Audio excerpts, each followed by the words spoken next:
Previously on NYPD Blue. I just put in my papers, so take it easy. You too. I'll see you around. You better hope not. When they were servicing the car, they found a listening device. Whoever talked my son into that car knew things to say to him. If crimes have been committed, they're to be investigated by other members of the squad or IAB. They're not to be investigated by you personally. Whatever happened to your kid, I had nothing to do with it. If I find out you're lying, I'm coming down on you harder than you can imagine. I don't want to work with you no more. You don't want me as a partner? I don't want you as a partner. Simple, we get a divorce. Right, let's let it go at that. Drop dead.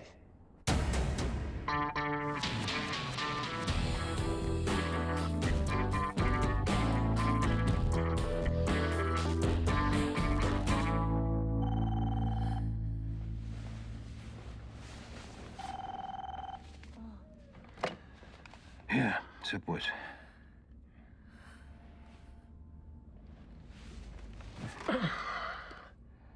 Where is he? I'm on my way.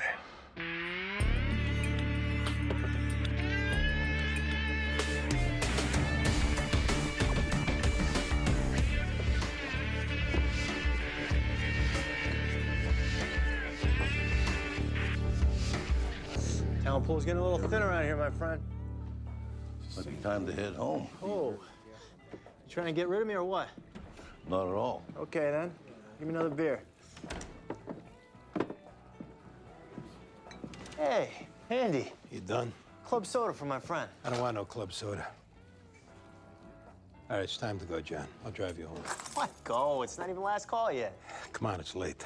How'd you know how to find me here? I was walking my dog. I saw you through the window. You got a dog? John, it's time to go. Okay, you know, first of all, I say when it's time to go. Second of all, give me my keys. You ain't getting your keys. Give me my keys. Those are my keys. I want my keys.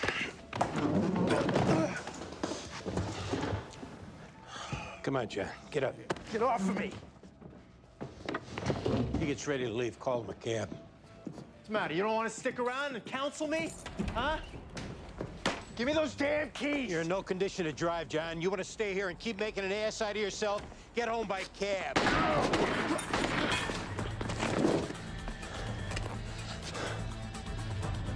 You hit? I'm all right. Where did that come from? I don't know. Stay down. I got this, Andy. Stay there.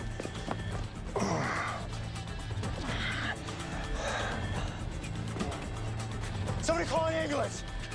What? Call an ambulance!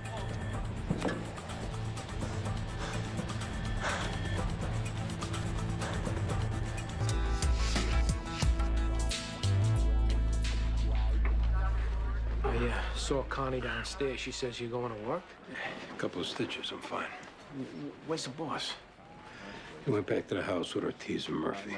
So, what were you doing at the bar at that hour, if you don't mind my asking?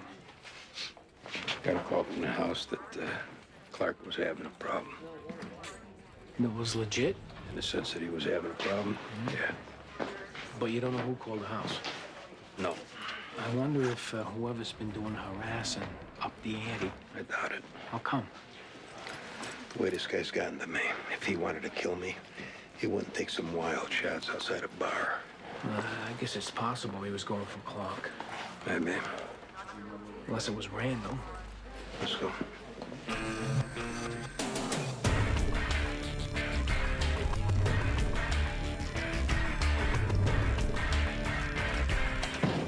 You know Detective John Clark? Yep.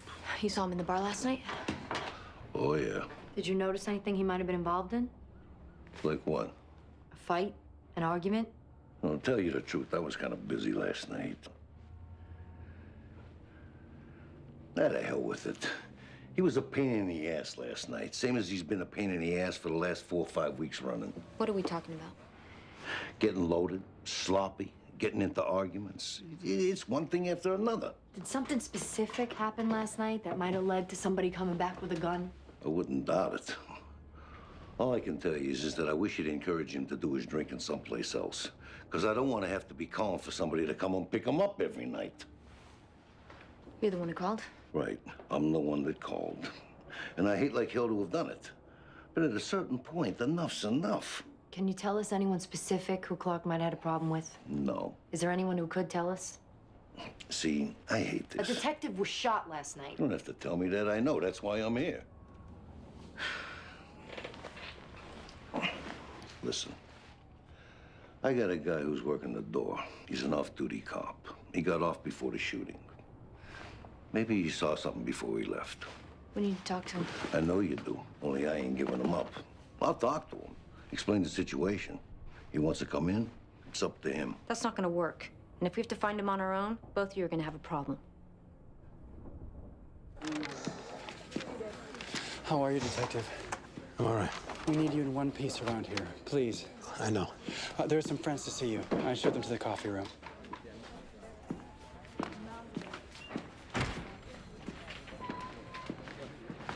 What are you guys doing? Doing the same thing you'd be doing. Can we maybe go out for a cup of coffee? Can we do it here? Sure. Yeah, that's okay. So what brings you? We care about you. Uh-huh. We care about you, and we love you. If you have a home group, that means there are people who are there when you get into trouble. Are you under the impression that I started drinking? The important thing is what comes next. Who told you that?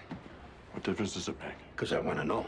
I got a call. From who, Al? What do we say, Andy? Principles before personalities. The who doesn't matter. Listen, somebody, for whatever reason, has been playing some kind of game with me.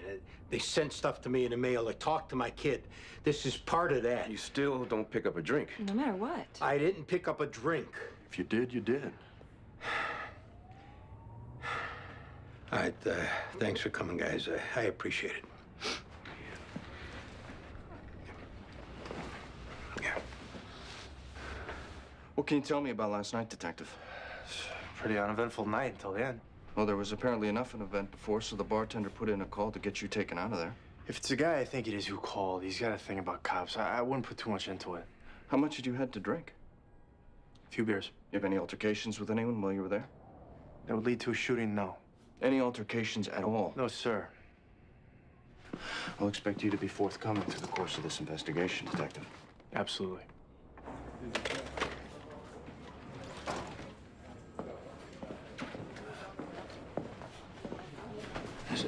Probably you got other things on your mind right now, but should you want to get into it, I got back some information on how it is your credit card was used to order that child pornography.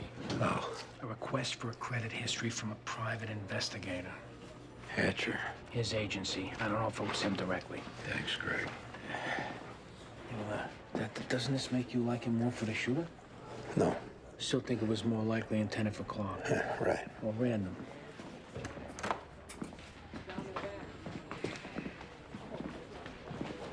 What are you doing here? Figured I was better off coming in and working than staying home and going over things in my head. You can really take the day off. I'll just catch up on some paperwork. Take it easy. I'm fine. Well, if you're up to it, I know Internal Affairs wants to talk to you about it. Yeah, sure. I just got to run down and fill a prescription. Whatever you need.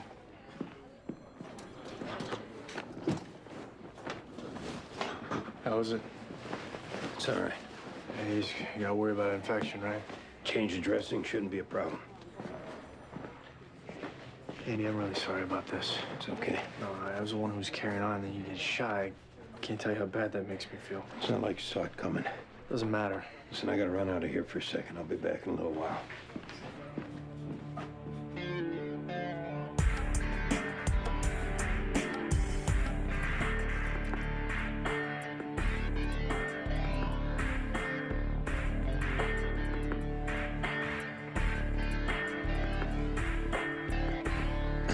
Excuse me. How's the servicing on these security cameras? No complaints. You happy with the company? Yeah, they've been good. I got to look into them for my store. You mind telling me where they're located? I think they're on the west side. Andy, que pasa? You got a minute? Well, for you, anytime. Andy Sipowicz, Jessica Simpson. How do you do? Stan. Doesn't she look like Jessica Simpson? I don't know who that is. Well, you gotta get out more. Come on, talk to me in my office. Make yourself comfortable, dear. Hun, see if she wants anything. Oh.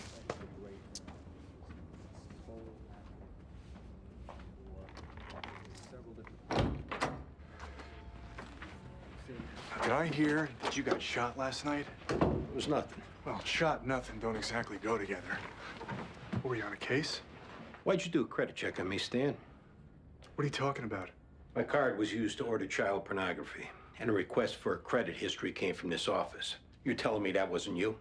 We have 27 licensed private investigators working here. There's bad blood between you and me. There's no bad blood between me and them. I didn't do it. This goes into my personal life. If you applied for a loan, maybe someone was doing a credit check on behalf of a client? I didn't apply for any loan. A mortgage, a new job of some kind? None of that. Okay. The problem is that even if I ask around, what it's going to come back to is that the credit history request was made on the behalf of a client. Now, you know as well as I do that those are confidential relationships. I want to know who requested that information. Let me see what I can come up with. As a personal favor.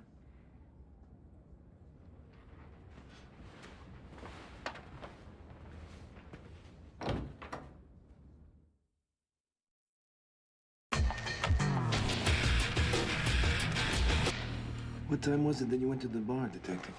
I got there about 2:30. Where had you been up to that point? Home. Kind of late to be going out, no? I got a call from the desk sergeant saying some guys were giving Detective Clark a hard time. I went down there to see if I could be of any assistance. How'd the desk sergeant know this? You got a call from the bartender. You get a lot of 2 a.m. calls about Detective Clark? This was the first. Okay, so you got there, now what? Things had calmed down. I talked to Detective Clark, then the two of us walked out together. Was Detective Clark impaired at that point? No, he was not. In your opinion, he was fit for duty? Absolutely. What happened when you got outside? We got maybe 15 yards. I heard 3 shots, and I was hit. Detective Clark took cover. He checked my condition, tried to ascertain where the shots came from. When that failed, he called for an ambulance. Was it Detective Clark's feeling that the shooting was related to whoever had been giving him a hard time earlier? He didn't know. Lieutenant, has Detective Clark demonstrated any behavior that you believe might have resulted in the shooting? Not that I've observed. This doesn't appear to be a pattern? No. Okay. We're gonna let you carry the ball on this one. The files get CC'd to IAB, and if you interview anyone on the job, let us know. Obviously, if there's any sign of police misconduct, we'll notify IAB immediately. Good.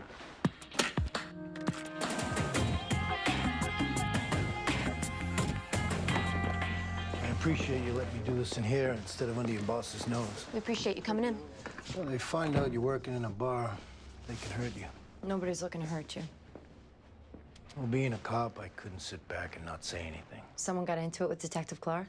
Right. Which wouldn't have been the first time. I mean, not for nothing. He gets a load on, he starts in. Starts in how? He comes on strong with the girls, whether they're with someone or not. Gets chesty with whoever. I cut him some slack because he's on the job. What about last night? Well, last night, I'm not sure. I know he's getting very familiar with this girl, and then some guy come in and get into it with them about her. They got into a fight? Well, things were definitely heading in that direction. So I stepped in, told the guy he had to leave. The girl left with him. How pissed off was he when he left? He was plenty pissed off. Whether it was at the girl or at Clark, that I don't know. Any idea how we can get in touch with this girl? I don't, but only because Clark was inside the 10-yard line right there in the bar. There's a chance he might not get in touch with her. Thanks for the help. Look, guys, you gotta keep my name out of this. We'll do our best.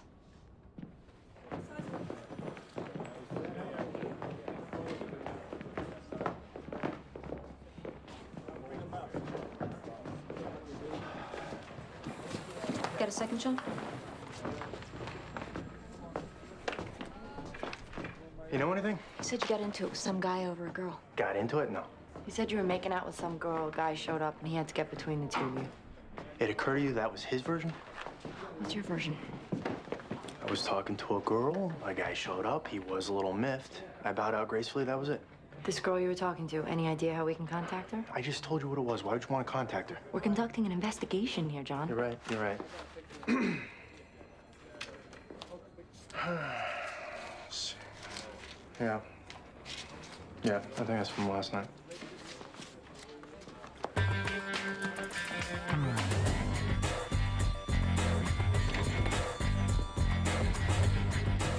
Can I help you? You do security system installations? What are we talking about? High-end, professional-grade equipment. You carry that? Somebody you want to nail? The owner around? Hey, guy, you know, I can help you with whatever you need. Let me talk to the owner.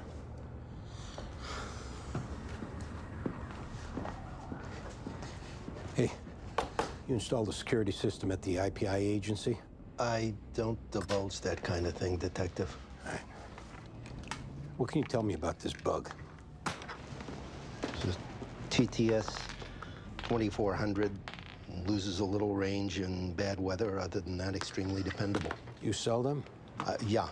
Who'd you sell this one to? Detective, do you understand the nature of my business? I don't care about that. I want you to go through your records. I want the name of the person that you sold this to. When people come to me, they come to me with an expectation of absolute confidentiality. If I have to get a court order, I'm going to tear this place apart. Any illegal wiretapping, spying, or stalking done with any of your equipment, I'm going to nail you for. You and I both know, as long as what I sell is legal to sell, there's no criminal liability based on what's done with it. Now, I'm used to dealing with law enforcement, Detective. Please don't try to intimidate me.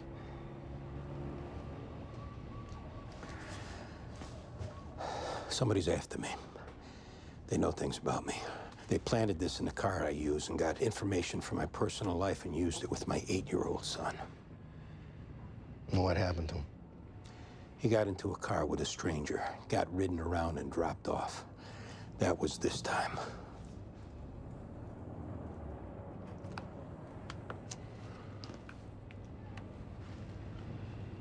Serial number is still intact. I'll go through my records. I'll call you with who I sold it to. Thank you. Comes to kids, all bets are off.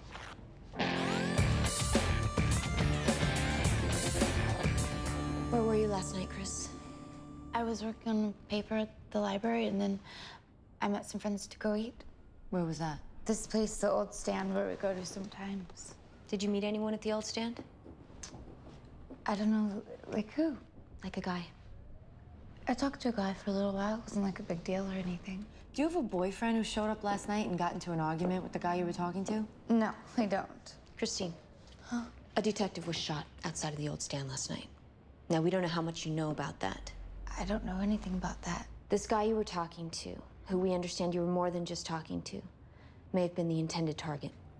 If it was your boyfriend who was responsible for the shooting, the best way to help him is to let us know that. I told you, I don't have a boyfriend. Christine, stop it. We have an eyewitness account of a guy showing up and pulling you out of the bar. Oh. That was my father. Why was your father there? Because I'm underage, and I was using a fake ID, which I guess now I'll get busted for. According to him, I've abused drugs and alcohol, and I shouldn't be drinking, period. How do you know you'd be at this bar? He tracked me down. He managed to walk in right when I happened to be kissing this guy who I'm sure I'll never see again, thanks to my father totally humiliating me. And that's my dad. He drove you home? Right. What did you do after that? I don't know. Smoked a million cigarettes, sat at the kitchen table. He came into my room to make sure I was still there. Did you leave the house? Not that I know of.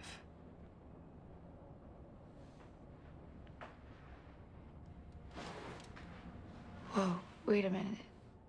Are you thinking it was him that shot somebody? We don't know yet. Oh, no. He would not shoot anybody. He doesn't have a gun. Not that you know of. No, he would not shoot anybody. Oh my God, he's my father, okay? He was just worried about me. He is doing the best that he can to raise me since my mother split. He was just looking after me. Is there anyone who can vouch for your father being home between the hours of 2 and 3 a.m.? Yeah, I can. I got up in the middle of the night. I went to his room. I wanted to see if he was still mad at me. He was asleep, so I didn't want to wake him. Was he there in the morning? Yeah. Yeah, he was there in the morning. He's always there in the morning. Made me breakfast. Went to work.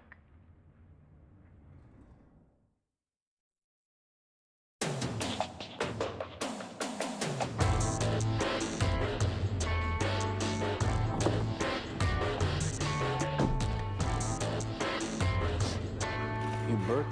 What do you need? First thing I need is for you to get your head out from under that dashboard. Ain't there anybody behind the counter? You ever install anything besides stereos? Like what? Like a bug. No, Like this bug. I never saw it before. You might want to be thinking about when the guy that sold it to you picks you out of a lineup. I don't know what you're talking about. When that happens, you're gonna need all the help you can get. I do installations. Who told you to install this? I don't know. I don't keep track. Was it Stan Hatcher? I was told it was not illegal to have these installed in your own car, all right? Was I misinformed about that? If so, I'm sorry. Was it Stan Hatcher? Yeah. What did he tell you? Wasn't enough. I thought my wife was going out on me. I had to run up a $5,000 bill for him to prove to me she was. He said he'd wipe out the bill? Yeah. What else did you do for the $5 grand? Nothing. No, I don't think that's true, Bert. I didn't monitor the transmissions from the thing. He did. That's right. He did.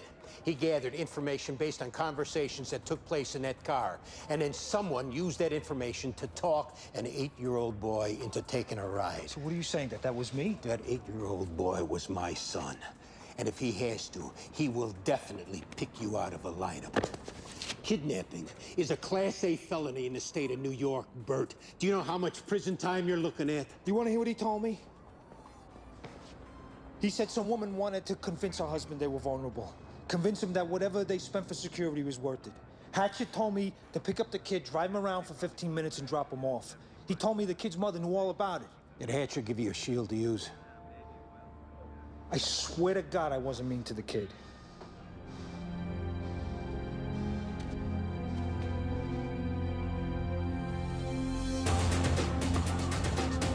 I thought of something that happened a while back. I don't know if it has to do with this or not. What's a while back? 2-3 weeks ago. Something to do with John Clark? This guy was coming into the bar for a while. Sort of semi-regular. Short, nerdy. I had to guess I'd say he was an accountant. Worked for an insurance company like that. There was this girl he was working. A looker. Tall, blonde, great body, career type. Unless he had a lot more money than he was showing. Not the type he was used to scoring with. But when I say he was working her, I mean buying her drinks, dinner. It looked for a while there like he was doing her taxes. Clark beat him to the punch? He got up to go to the bathroom. Clark moved in like a Panzer division. I remember watching the guy come back to his seat, try to stay in the game, and then have Clark and the broad waltz out of the place together. Wasn't this a couple weeks ago? Until last night, the guy stayed away. Were you have any contact with Clark last night? Not that I saw. I thought I should just mention he came in last night. And you thinking the guy might have nursed something all that time? I saw his face the night Clark took off with the girl. He could nurse this for the rest of his life.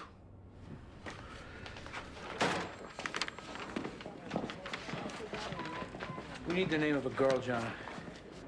Yeah? The one with abnormal appetites? You met her about 2 weeks ago in a bar. They went home with her. Tall blonde, late 20s, early 30s. She's supposed to be the shooter now? There's a guy you might have pissed off by taking her home. I have no idea of any of that. She's like a lawyer or something. This was when? About 2 weeks ago. She might have been with a group from her office who she left to go sit with this guy. Yeah, who she left to be with you. Blonde. Right. Yeah, I remember her. Her name was Corinne. Or Colette. Let me tell you, Greg, this is one you'd sell your family into slavery for. Last name? Never knew her last name. You know where she lives? Yeah, London Terrace.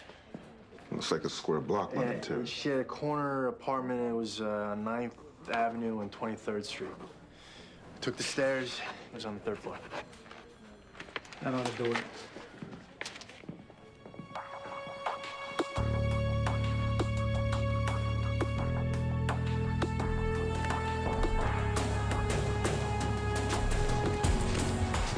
Get in the car. What are you doing? Get in the car. I'm gonna kill you right here. Thought you were coming to me for help with the credit card thing, signal a new spirit of cooperation. You thought wrong.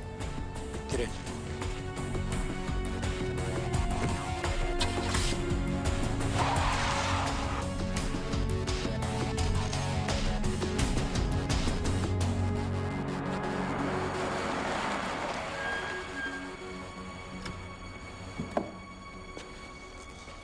Get out. No. Get out.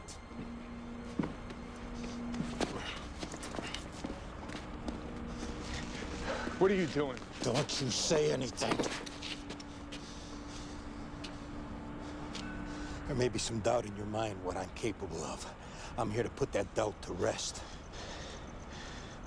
Andy, take it easy. I said don't say anything. Now, you have resentments against me. I understand this. To you, they're justifiable. To me, they're not. It's not going to be resolved between us. And that has nothing to do with what I'm about to tell you. You involve my family. You crossed the last line. This gun is untraceable. You involve them again, I will use it to kill you. Do you believe I'm capable of that, Stan?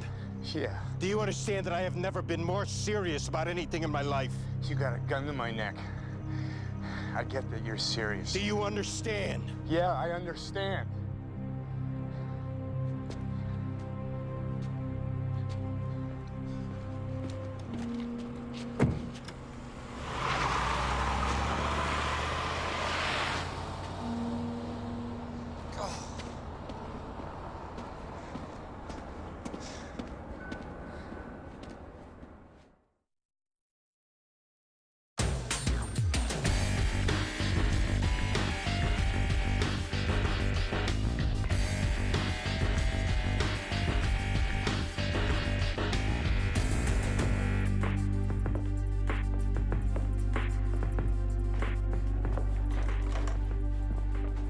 Hey, Johnny. How you doing? I didn't know you worked here.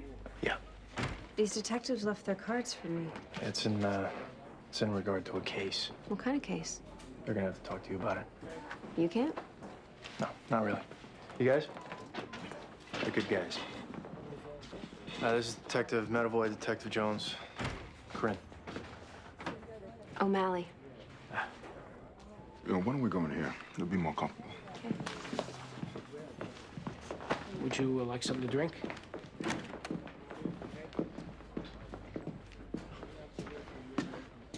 Just got off the phone with Internal Affairs. They want you in right away. What is it this time? I'm gonna say over the phone.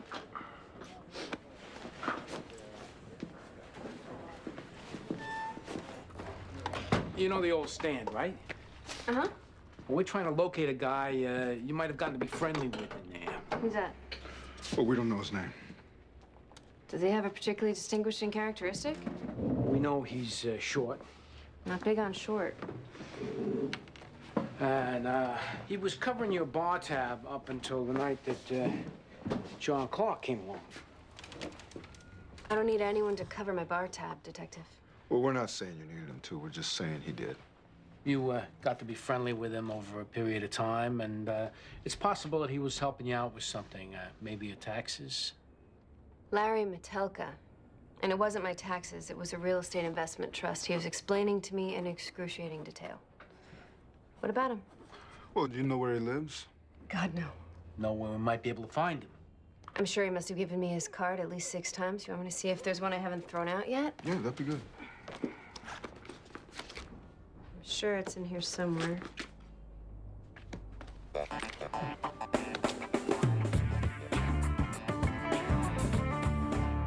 gun is untraceable. You involve them again, I will use it to kill you. Do you believe I'm capable of that, Stan? Yeah. Do you understand that I have never been more serious about anything in my life? He was wearing a recorder. Every time you talk to him. After last night's incident, he turned over tapes and transcripts with times, dates, and locations. Are you interested in hearing what he was doing to me, or doesn't that make any difference? Sergeant Martens is doing exactly what he's supposed to be doing, Detective. I suggest you try to respond without the attitude. All right, forget about the small stuff. My tires get slashed, my fish get poisoned, my credit card gets used to buy child pornography. Members of my AA group get contacted and told lies about me. We'll forget about all that. When my 8-year-old son gets talked into a car by a stranger who knows things about my family because I've been bugged, that takes it to a different level. How'd you did that? He was responsible for having it done. I got a statement from the guy he had approach Theo and installed a bug. You're talking about multiple felonies Hatcher committed. That's right. Which is why this should have been approached in an official capacity instead of the way you did it. It's a little tough to hold back when it comes to your kid. Sure it is. And I don't take any pleasure in doing what I have to do here. What are we talking about, Jerry? Menacing, reckless endangerment. It's up to the DA whether they file criminal charges. I'd say at a minimum, though, we're looking at a departmental trial.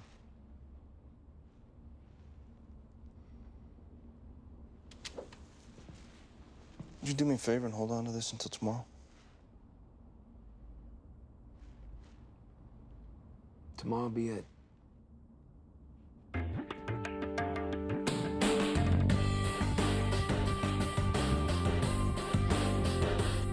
You know a bar called the Old Stand, Larry? On 3rd Avenue? Right. Yeah, I know it. You been there recently? I stop in for a drink once in a while. Well, you stopped in recently. I may have stopped in recently. Why is that of interest to the police, if you don't mind me asking? Well, there's an incident involving this girl. Your name came up. We wanted to see if you knew anything about it. Who's the girl? Corinne O'Malley. Blonde? Right. Been there, done that, bought the T-shirt, next. Well, we heard that you might have been stuck on her there for a while. This is New York. Too many fish in the sea to get stuck on anybody. So there never came a point you got irritated that you spent all this time and all this money on her, only to have another guy swoop in and score? Who said anything about another guy? Well, the thing about a bar, Larry, there's other people there. People saw you trying your damnedest with this chick, Larry. Building up what you must have at least thought was a relationship. Last thing I'm interested in. Something that would lead to something. No way, Jose. I'm on the prowl. Here today, gone tomorrow. Come on, what happened, Larry? Well, you go to the bathroom, suddenly it's the other guy she's looking at, the other guy she's flirting with. Yeah, the guy she goes home with? More power to him. Oh, is that what you thought at the time? He's a player, I'm a player. You're not a player, Larry. Hey, go ahead, Greg. I'll be right back.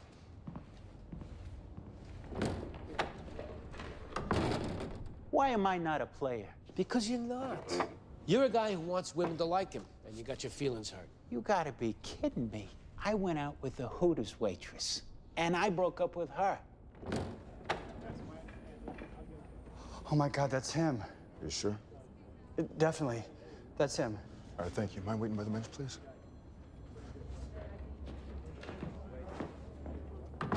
What was that all about? Come on, do you really think you could shoot somebody in the middle of New York and not have anyone see you? I didn't shoot anybody. That gentleman was in his apartment across the street from the bar. He was awake, smoking a cigarette. He looked outside and he saw you. Listen to me, Larry. You shot a cop. Now, we don't think you're a bad guy. We think you're a good guy who did a dumb thing under emotional duress. Now, you get in front of it, a judge will understand. You keep stonewalling, you're looking at serious time. He acted like I wasn't even there. Who did? I actually do notice it when people ignore me. Most people do. I don't know about most people. I know that on those rare occasions when I get invited to dinner at someone's house, or I'm attending a wedding or a bar mitzvah, and disappointment registers on the face of whoever it is assigned the seat next to me, I notice it. I don't say anything about it, but I notice it. Well, what this guy did is a lot worse than that. So I went home, crawled into my hole, and promised myself I'd never set foot in that bar again. Until the other night. I thought maybe she'd be there. Maybe she'd be wondering what happened to me. Instead, you saw him. With his hands all over some other girl. Where was the gun, Larry? In my apartment. I went to get it. I came back. I looked in the window and I saw he was still there. I waited across the street. When he came out, I shot at him. Is that officer hurt bad? He's gonna be okay, but you could have killed him. Oh, I'm very sorry.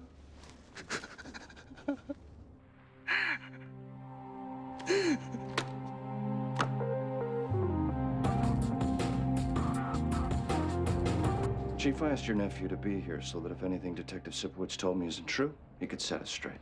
From what I understand, Detective Sipowicz has put himself in a world of hurt. That may be. It's a shame. It is a shame, isn't it? Brought it on himself. See, that's the part I think your uncle might want to make his own determination about. Well, what is it Detective Sipowicz is saying? A credit history request, conclusively attributed to your nephew's agency, enabled Detective Sipowitz's credit card to be used to order child pornography in Sipowitz's name. That true? I didn't do it. He's been given a statement by a Bert Severo, which I've seen, that describes how your nephew pressured him into planting an illegal listening device in Detective Sipowitz's department car, and then using information derived from that bug to talk Detective Sipowitz's 8-year-old son into his car. Why would I do all this? I think you did it to destroy Sipowitz's career the same way you think he destroyed yours.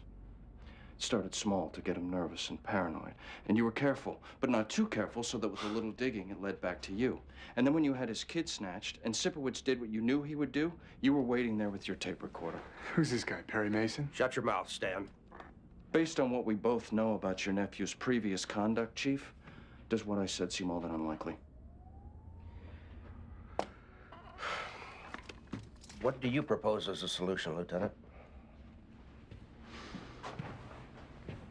Bury whatever there is on Detective Sipowicz, in return for which no criminal charges are filed against your nephew. Assuming Detective Sipowicz is willing. He threatened me with a gun. I have proof of that. And he has proof you committed a half a dozen felonies. You want to go head-to-head, Stan? Yeah, I want to go head-to-head. I want to take that son of a bitch down once and for all. In which case, here's what's going to happen. Sipowicz will very likely get fired off the job, possibly have charges brought, won't get convicted, won't do time. You, on the other hand, will absolutely be brought up on charges. We'll make an unsympathetic defendant and will definitely do time. I plan on 8 to 10 years. Can we talk about this privately? Here's the only way you'll avoid that. You don't get to live in New York anymore. Your agency's got an office in Miami. They'll put through the paperwork to get you a PI license in Florida, and that's where you're gonna live. You don't go near Sipowicz for the rest of your life. And if you're smart, you'll keep your contact with me to a bare minimum. Lieutenant, I think our business here is concluded.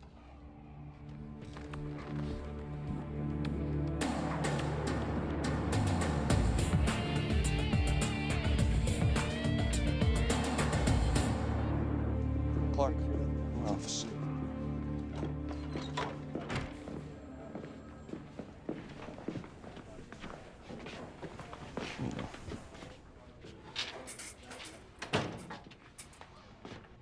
You want to be here? What do you mean? The way you've been conducting yourself leaves me with the impression you don't want to be here. I definitely want to be here. Then you're gonna have to show me that. The clearance rates of my cases are as high as they've ever been, boss. I'm not talking about your clearance rate. I'm talking about you coming in hungover, hitting the bars at night, sleeping around, and nearly getting your partner killed. You think I don't feel bad about that? I don't care what you feel. I care what you do. From this point forward, I find you going out on a jag at night, I'm transferring you out of my squad. Yes, sir. Come in. We're finished.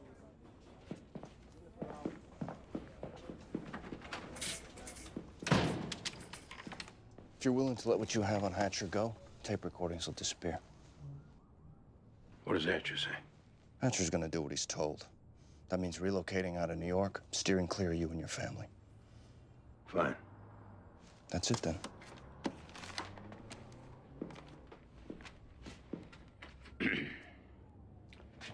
I appreciate you interceding like this, Lieutenant. I don't want your appreciation. After assuring me that you wouldn't freelance the situation with Hatcher, you did exactly that. I guess at a certain point, my emotions got the better of me. I understand, which is why I went to bat for you. What I want you to understand is how contemptible I felt doing it. I don't take any satisfaction in brokering deals. I live by rules. I honor my commitments. While you remain in my command, you will do the same. If you assume that you've won me as a Confederate and act on that assumption, your leaving the job may come sooner than you think. That's all.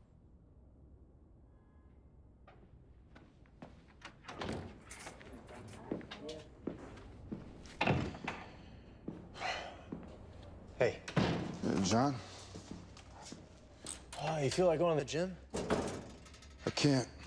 An hour, 45 minutes? Can't do it, John. How about dinner? Listen, man. I don't want to make up any fun excuses, and I don't want to preach to you. But the way you've been acting bothers me. It disrespects the people you work with. It disrespects the job. And you're so screwed up, I don't know if you realize it. So I guess it's a no for dinner. That's right.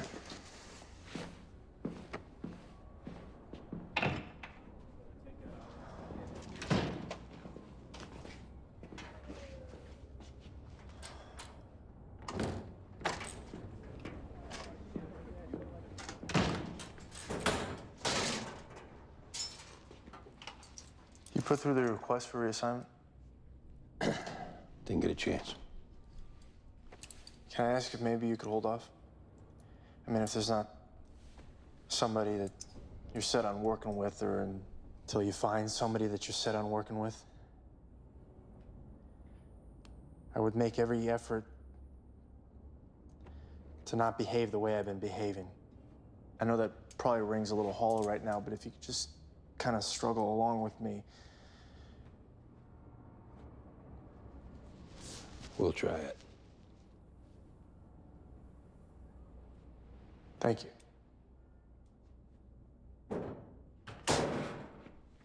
I'll see you tomorrow.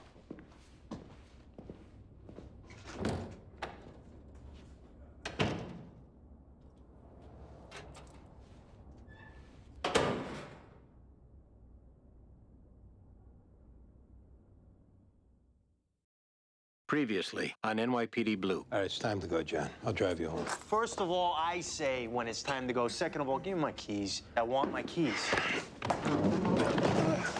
Come on, John. Get up. Get off of me! Give me those damn keys! You're in no condition to drive, John. You want to stay here and keep making an ass out of yourself? Get home by cab. You want to be here? What do you mean? I'm talking about you coming in hungover, hitting the bars at night, sleeping around, and nearly getting your partner killed. I find you going out on a jag at night, I'm transferring you out of my squad. Did you put through the request for reassignment? I didn't get a chance. Could I ask if maybe you'd hold off? I would make every effort not to behave the way I've been behaving. We'll try it. Thank you.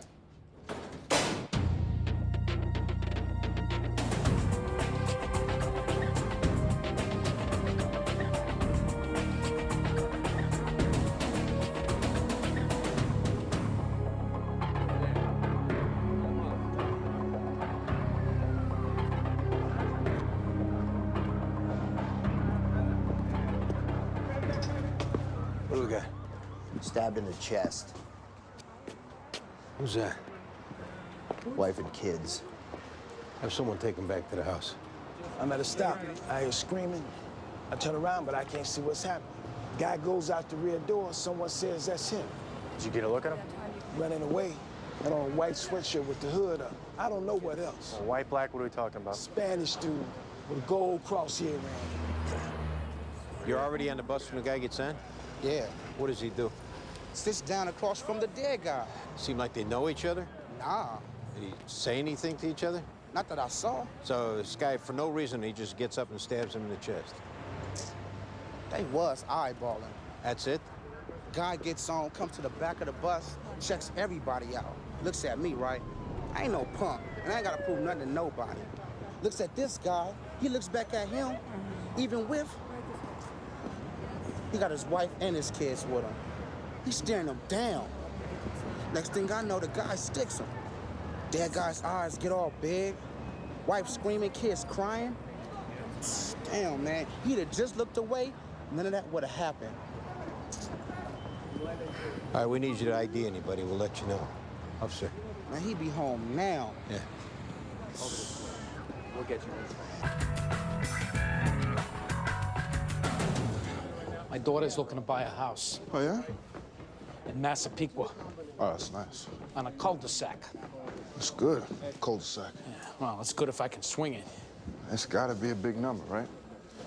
Yeah, which means I gotta find something part-time. Hear of anything? Well, this guy talked to me about working the door at his bar. You gonna do it? No, I'm not. Hey. Morning, John. Talk to him about me. Greg, I don't know if it's something you want to do. Of course I want to do it. It's perfect. Yeah, but it takes a certain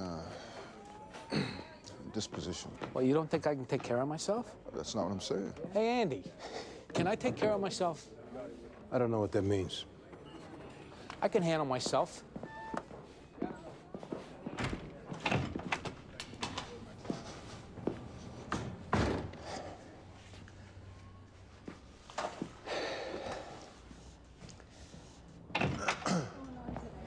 Should probably canvass the area around Houston Street where the guy got on.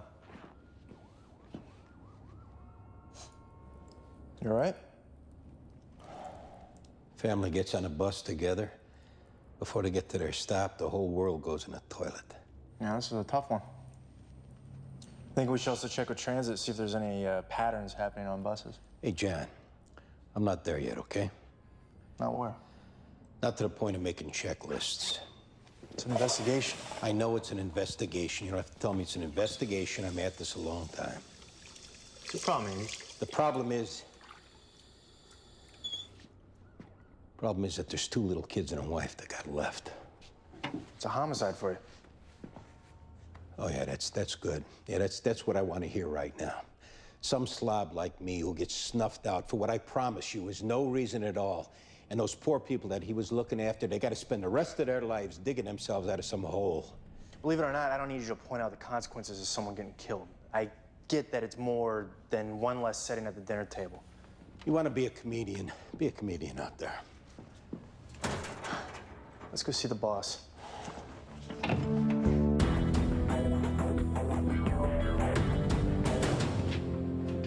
They dumped the Metro card reader. We're waiting for the results. What we got going is that the bus driver ID'd the perp being among the last 10 or 8 passengers to get on. How much of a description do we have? It's a male Hispanic, mid to late 20s. Clean shaven, gold cross in his right ear. Any chance he knew the victim? Not what we're getting. So you're getting it was a stare down? Right. No prior acquaintance with the victim or his wife? We're gonna interview the wife, see what she says.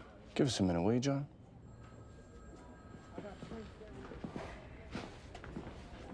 How's it working out with you two? Good. Problems are manageable? Yeah. Any after effects from the shooting? Can't even feel it anymore. I'm not just talking about physical. Nothing's going on otherwise. Sometimes it sinks in afterwards. I'm good. Boss. Thanks, though. This has been some horrific day. Getting robbed isn't fun. There are things they could have taken that I wouldn't have reacted to. Even though it is a store and I am in the business of selling these things, I get attached. That tea service, I feel like part of me is missing. I got a tea service in London. All it's missing is the creamer. Silver? Mint in China. What pattern? Autumn Festival? I love Autumn Festival. We're ready for you, Mr. Prosser. Nice chatting with you. Can I get you something? Coffee, water? Coffee would be wonderful. Cream and sugar? How much inventory is missing, Mr. Prosser? There are pieces worth upwards of $300,000. Between the tilt-top table, which was Hepplewhite, the slipper chair, the tea service, the Queen Anne mirror. Whoever did this knew what they were taking. How'd they break in? They punched out the lock on the freight elevator. Came in the middle of the night, no one around. They had all the time in the world. How'd they get in the building? Building security is a joke. We complain endlessly, but nothing ever changes. And why should it? They get the rent first of the month, no matter what. We're gonna want a list of past and present employees. Fine, no problem. One thing I will say, however, is that I am an excellent judge of character. I don't believe anyone I hired would have done this. Well, it's a place to start. Of course. Oh, thank you. All right, thanks. Jen, why don't you give us a hand here?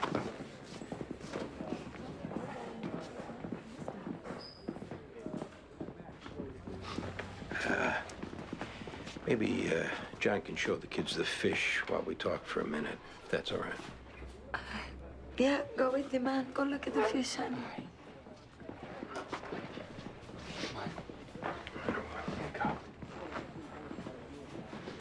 There's some questions we have to ask, Mrs. Perez. Please don't take offense. Did your husband have any association with gang members, drug dealers, anything like that? Nothing. Manny works security at the King Plaza shopping center. Never mixed up in nothing. Can you tell us anything more about the guy that attacked him? Just that he was somebody to stay away from. I could see that he was angry. Maybe he was on dope. I see somebody like that, I don't have nothing to do with them. But Manny was Manny, though. What does that mean? He don't let nothing go. So he stared at Manny. Manny stared back. He checked me out first. And then Manny looked at him. And he looked at Manny. And if I hadn't got all busy with the kids, I would have said something to Manny. I would have made him stop. How does this leave you as far as expenses go? Like what? Rent, utilities, groceries. We didn't have no life insurance. I got a job at the drugstore, but the benefits they ain't kicked in yet. What about Manny's job? That didn't leave benefits? I don't know. I gotta talk to them. Make sure you talk to them today. All right. Take it easy. I'm sorry.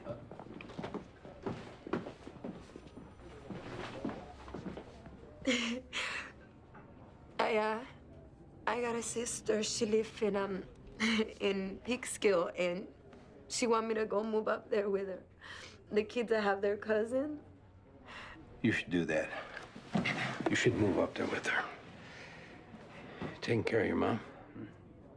That's good. Take care of her.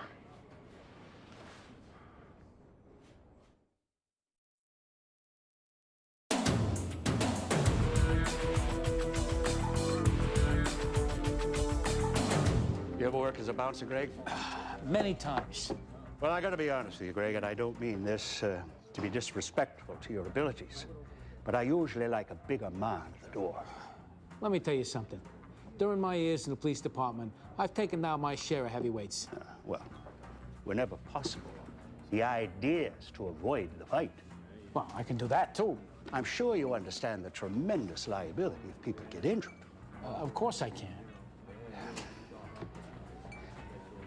I think a lot of your partner, and I take this recommendation seriously, but I just need to feel that if a situation arises, you can diffuse it without resorting to physical force.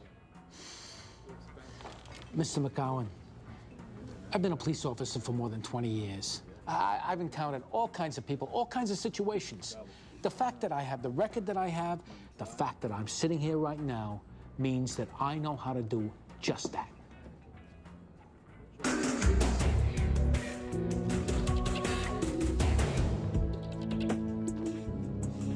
Forced entry would be the correct nomenclature? What could you tell us about Ismet Bukaj? Oh, really very little. He used to work here. He left to take another job. Did he leave on good terms, bad terms? Oh, totally good terms. His uncle got him a job taking care of a small apartment building, which is the field a lot of Albanians gravitate towards, and that was that. I hope you're not thinking of Izzy as a suspect. Turns out he has some prior arrests. Anything other than youthful indiscretion? Burglary. I'd be very surprised if he were involved in this. We're gonna want to see whatever records you have on him. It would be totally out of character for him to do something like this. Oh, we'll have a conversation with him, then cross him off the list. Well, I've heard that if you don't solve a case within the first 48 hours, you more or less give up on solving it. These are some big-ticket items, Mr. Prosser. I think we'll give it a little longer than that. Oh, thank you. I appreciate that. If you could just pull those records. Oh, I also have something for John, who works with you. I wonder, could you give it to him? Sure. I'd like to wrap it, though. There's something about receiving an unwrapped present that's desperately sad in a way, don't you think?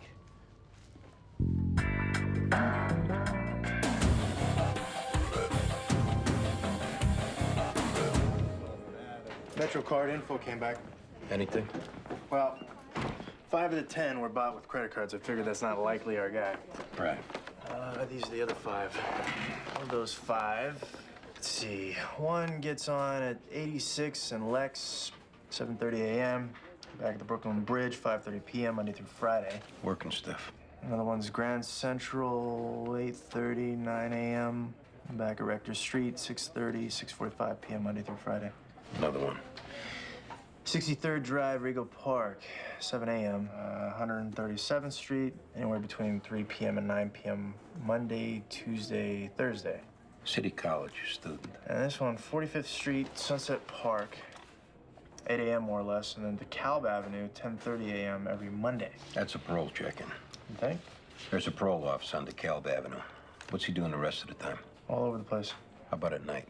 14th Street, Essex Street, Canal Street. And he stays up late. Not that you can go by that necessarily. Start canvassing those stations. Got a robbery of a video store at knife point. Victim stabbed. Medavoy and Jones go to the crime scene. Sipowicz and Clark head to the hospital. You used to work for Gerard Prosser. Is that right, isn't it? Yeah. Any problems? No, no problem. How come you left? I work in building now with my uncle. Some stuff got taken out of Mr. Prosser's store, isn't it? I don't take nothing. Bunch of old furniture. Maybe you didn't know what it was. I don't know nothing about this. This a new leaf you turned over? We know you used to steal. You were convicted of burglary, receiving stolen property. When I first come to this country, I do crimes. I don't do crimes now. Here's what's gonna happen, Ismet. We're gonna go with you to your apartment. We find any stolen goods, you're going away. And with your record, we're not talking about 6 months or a year. Okay, I'm telling you, I did not take anything. Gerard's gonna meet us at the apartment. You've got anything of his in there. Now's the time to say. Picture frame. You took a picture frame? It's for my daughter. No one's looking to hurt you over a picture frame, Ismet, if that's all it is. That's it. It's just picture frame. He sustained a punctured lung and significant internal bleeding. We're stabilizing him before going into surgery. We'll just be a minute with him. Right there. How you doing, Andy? I've been better. I'm Detective Sipowicz, also Andy. This is Detective Clark. I'd like to talk to you for a minute, if we could. Sure. Had you ever seen this guy before? I don't know. He looked like a lot of guys that don't work for a living. Would you know him if you saw him again? Oh, yeah. Tell us how it happened. He came in. He made like he was looking around. Then he came up to the counter. He took out a knife. He told me to give him what was in the register. I said no. He stabbed me. Well, you an owner of the store? You would think, wouldn't you? $8.50 an hour. We're hoping you can give us a description. Maybe you can work with a sketch artist. Take a look in my jacket pocket. What am I looking for? Cell phone. I banged off a picture of him as I was going down. I don't know if I got him or not. Yeah. This one? Yeah, that's him. It's good work, man. We're gonna need to hold on to this, all right? We're ready for him. See ya. Take care. Didn't want to give it up. Wasn't thinking about the consequences. He probably wasn't thinking at all. He just didn't want to give it up.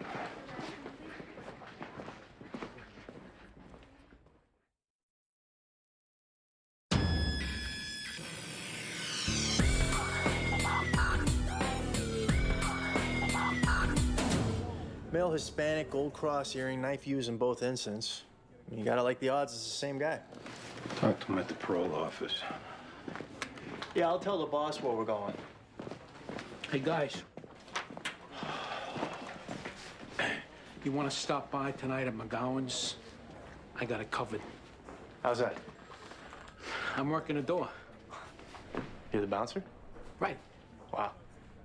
What? I didn't know you did that kind of work. Eat and drink for nothing. End of the shift, walk out with $1.50 in my pocket, a babe on my arm.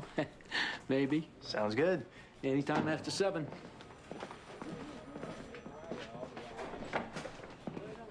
You planning on doing that? I don't know. It's all this business about reining it in, not getting hammered at night. That's finished now? Hey, it's good you found something to yell at me about. Otherwise, you'd never talk to me. I got a lot on my mind, Oh, John. well, join the club. Go get the car. Yes, mein Führer. What are you doing, man, boy? What do you mean? Working in a bar's against regulations. Nobody cares about that. This new boss we got's out of IAB. You don't think he's gonna care? There's millions of guys working bars, Andy. You've done it yourself. You're not me. What's that supposed to mean? Look, you're a bright guy. You could do a lot better than working in a saloon. I'm not tough enough, is what you mean. Metavoy. That's what you're saying. I'm not tough enough. It's not a matter of being tough. I got a gold shield, Andy, same as you. And when you got to deal with some drunk who goes 240 and nothing means nothing, what good is that shield gonna do you? Hey, I put too much of my life into this job to have you and your partner, and for all I know, everyone else around here thinking that I need someone to wipe my nose for me. Whoever I got to deal with, I'll deal with them. Thanks for the encouragement.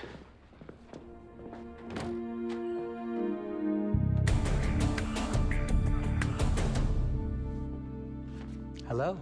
Are we master of the universe in our spare time? I wish.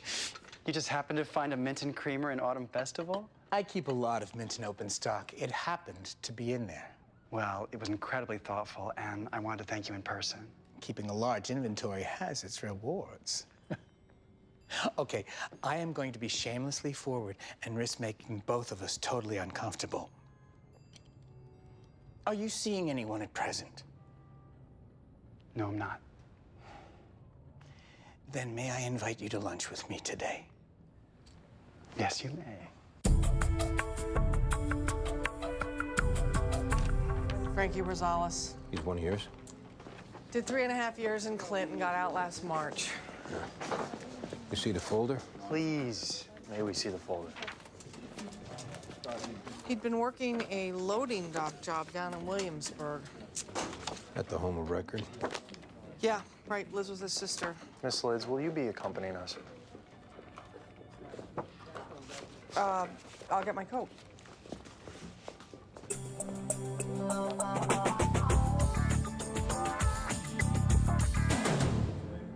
Well, I fell in love with all things Tuscan when I was 25.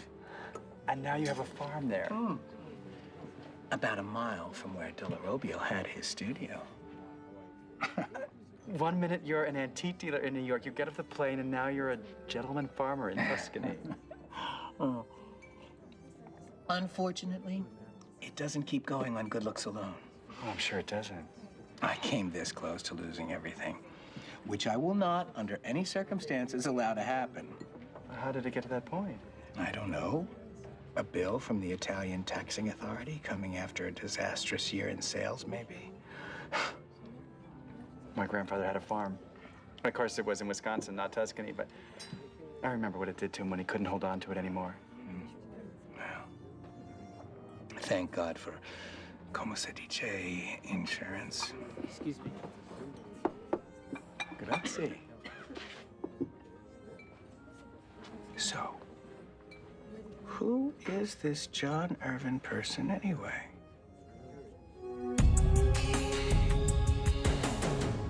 I just put her down if we could talk quiet. Have you seen your brother, Linda? I think he's at work.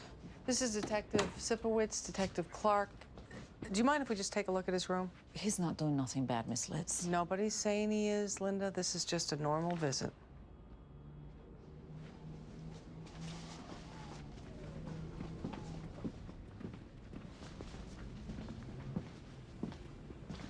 Be my guest.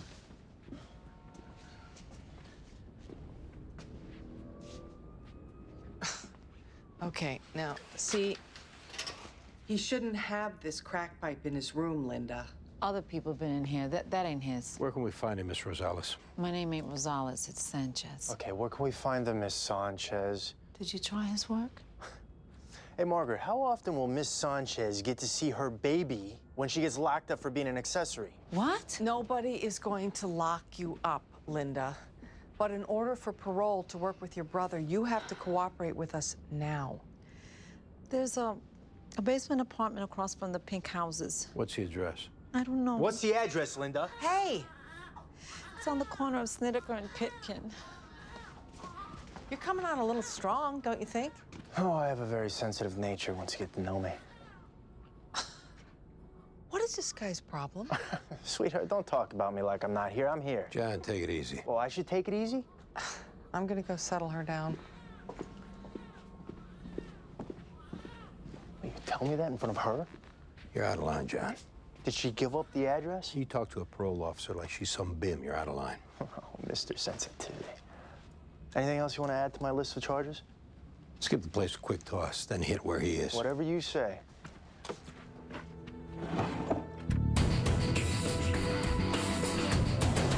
I'm gonna take the door.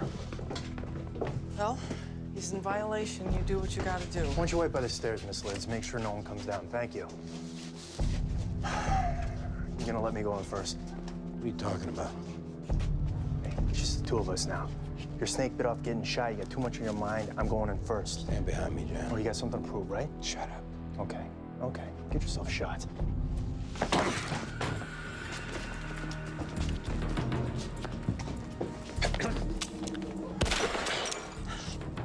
Drop that gun! Don't shoot me! Drop that gun! Don't shoot me! Drop that gun!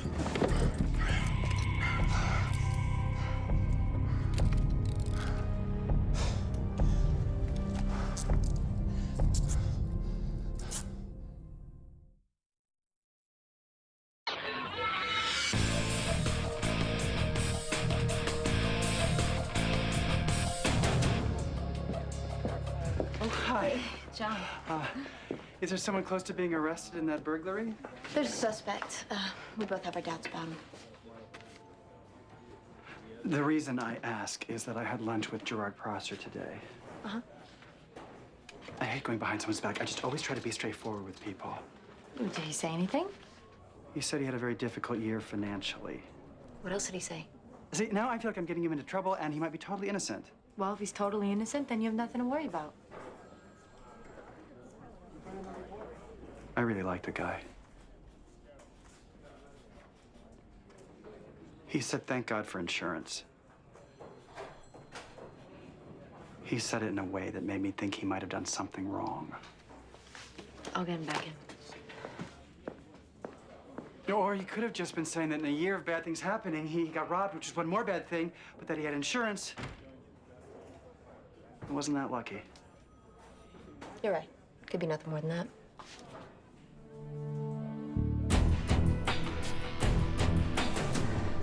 We thought you'd be happy to know Ismet's our guy. Naturally, he says he's innocent, but we think there's enough evidence to indict him. What kind of evidence? Confessed to taking a silver picture frame we found in his apartment. 8 by 10 with fluted pilasters? I don't know what fluted pilasters are, but 8 by 10 sounds right. Oh, it's not silver, it's pewter, and I may have told him that he could take it. How is that evidence that he's responsible for what was stolen? Shows inclination and opportunity. Oh, I don't think it shows any such thing. Put that together with his record, it's a slam dunk to convict. Can we back up a second? Oh, we also think you stand a chance of getting the merchandise back. I'm not concerned about that right now. Either he stashed it or fenced it. He helps us to locate it, he stands to do himself some good. Maybe knock a few years off his sentence. I don't want Ismet charged with this. Mr. Prosser, you come to us with a criminal complaint, we investigate, gather evidence, and turn it over to the DA. Unless there's something you want to tell us. Oh, God. Where do I begin?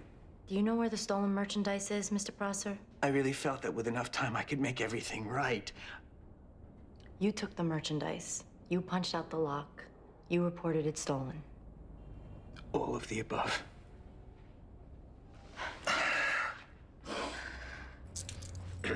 Where were you this morning, Frankie? Went to see a guy about a job this morning. A job where? At a Navy Yard, man. A warehouse job. And you are lucky. What, he had bad aim? For starters, yeah. Look, man, no uniform, no ID, man. As far as I know, you guys was burglars. Entirely reasonable you didn't hear us yelling we were cops. That happens. There's an armed robbery we should at least talk about. Don't know nothing about that. Somebody who looked a lot like you was in the store at the time. But that might be a witness confused about who was actually robbing the place. So I'm supposed to have robbed someplace. Were you on a bus this morning? Why? We had this incident on a 3rd Avenue bus. Guy gets into an altercation with some guy, ends up stabbing him. It wasn't me. The guy who got stabbed wasn't exactly a choir boy. In all likelihood, you were just defending yourself. I thought I was supposed to be robbing some store. Right. And you can't be in two places at the same time. Oh, was they at the same time? What? What's that? Identified as a knife used on the bus. Down at your sister's apartment? It was a fight, right? Come on, man. You guys are running game on me, man. No game. It's just you keep telling us it wasn't you. You divert our attention to proving it was. Instead of helping you. Oh, you're gonna help me. Is it your knife? Oh, no, tell me first how you're gonna help me. Say if it is. All right, it is. Guy was a lot bigger than you, right? I don't back up off of that. Scared. Scared, though. No, I ain't scared of nobody. Nothing wrong with being scared, Frankie. Come up against somebody tougher, we're all scared. Oh, he wasn't tougher than me. Oh, he thought he was. Oh, he'd be all evil eye and it'd spread out with his little wife and kids and her feeding them oranges. And him looking straight back at me. Like I'm on his bus. Won't even give me the simple respect to look away, even though I tell him with my eye, you gotta look away. He's saying this all mine. Oh, I don't think so, son. That's when I go, whack, whack, whack. And I walk off. Ain't nothing yours no more.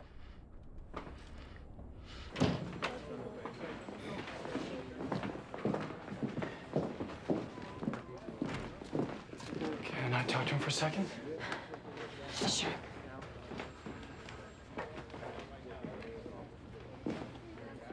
Apparently our Tuscan sojourn will have to wait. You were ready to let someone else go to prison?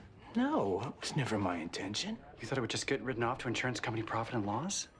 I didn't know that I was having lunch with Sherlock Holmes. I think a little bit maybe you did. Oh, really? This is on some subconscious level, Dr. Freud? I think you're a good person, Gerard. I think you felt bad about what you were doing and wanted to tell someone. It's a nice idea, John. Unfortunately, that's all it is. I asked you to lunch because I have a thing for blondes. Whatever I may have said that caused you to run and tell Cagney and Lacey, you can chalk it up to the wine. Sorry to disillusion you. Good luck. Yeah, well, right back at you, sailor. Shall we, ladies?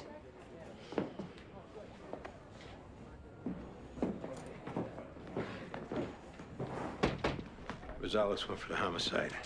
We need to get him down to central booking and then talk to the writing DA. What about the robbery? When we showed him the photograph, he went for that too. I notified the borough about the shot fired. You'll have to interview with the duty captain, but I read the report. I know there's no problem with it. You did some good work today. Thanks.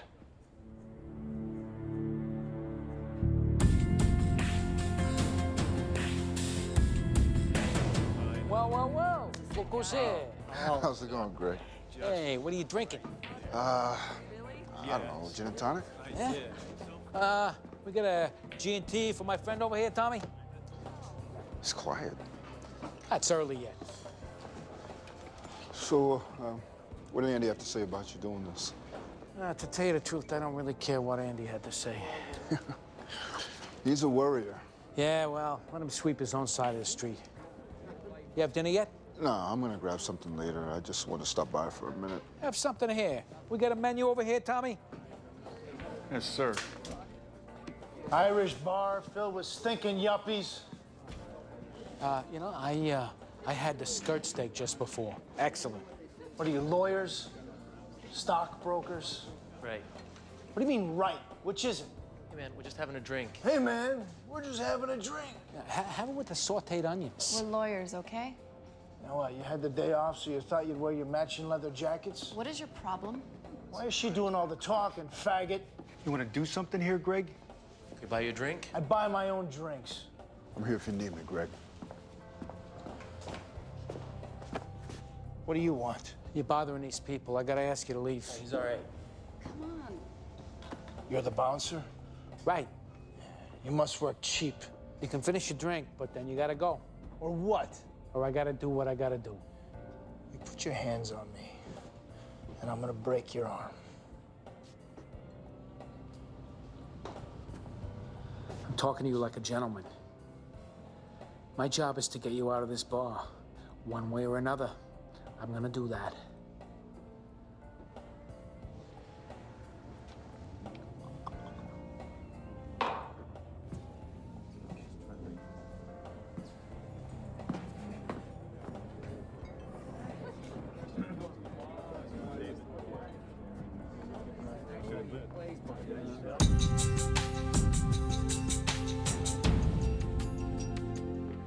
How you doing, Andy? Good. Andy, how you doing? You feeling all right? With all the dope I got going? Feel great. I just want to tell you we got the guy. Off the picture? Right. No kidding. You did good with that Dick Tracy phone. Thanks. He's going away for a long time, this guy. That's good. And you're gonna walk out of here like nothing happened. Yeah, they say 2 weeks. There's no infection. Probably better to hand over the money if it ever happens again. Yeah. That's what I was thinking. All right. You take care, Andy. Hey, can I ask you a favor? Sure. My phone has all my friends' numbers in it. Some of them might be trying to call me. I'll swing by the house and pick it up. You don't have to do it tonight. I'll be back in an hour.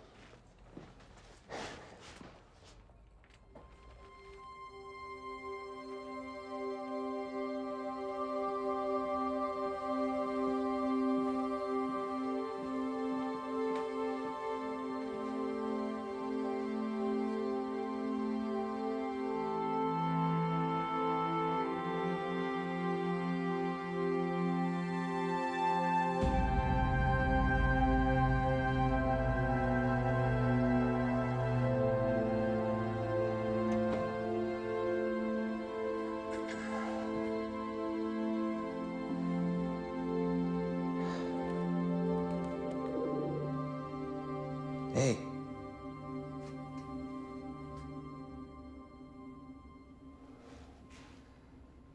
All right, this is the stress of the job doing this. Think about something else, it'll pass. What's the total number of lockers in here? 18.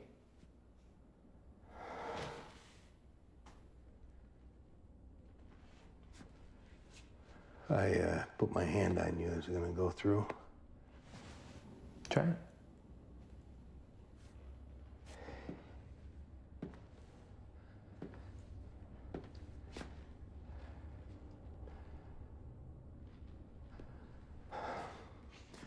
Look, if I'm not dreaming, what are you doing here? You called me. No, I didn't call you. No, you just showed up in that hospital base. Gave me a hell of a scare, let me tell you. Yeah, it wasn't me. That was your imagination reaching out to me. So here I am. In the flesh, so to speak. Something like that. Anyone else coming in, would they see you? No. They would just think that you were crazy standing here talking to yourself. And they'd be right. I'm standing here talking to a ghost. You are going through an unusual time. Tell me about it. You tell me. What's it like?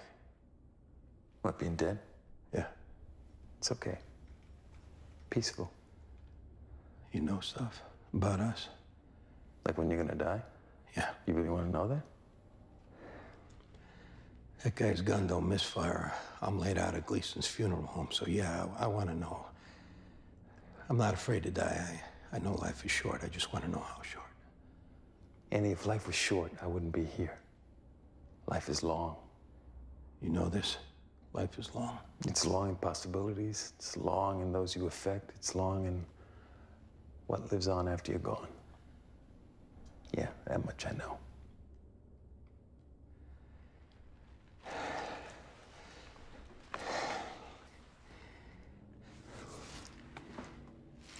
Tell me what to do, Bobby.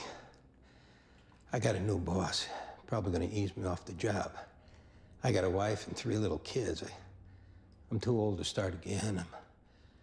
I'm too old to change. I don't know what the hell to do. Sure you do. Hey, you're the one that's been hanging around up there with them saints and prophet types. You tell me. Be a teacher. Yeah, good. There's an image.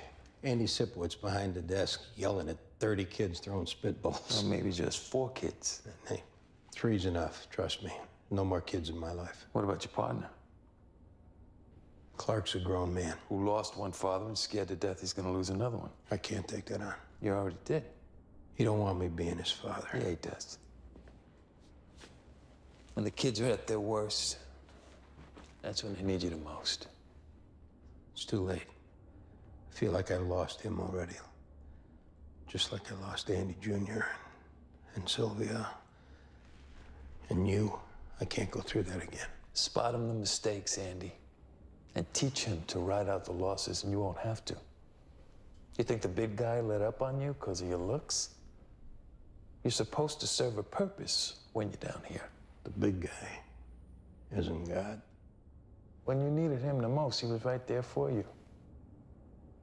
You're saying there's actually a God? Yes, Andy, that's exactly what I'm saying. Be nice if he gave me the high sign once in a while. I think that's what he's doing.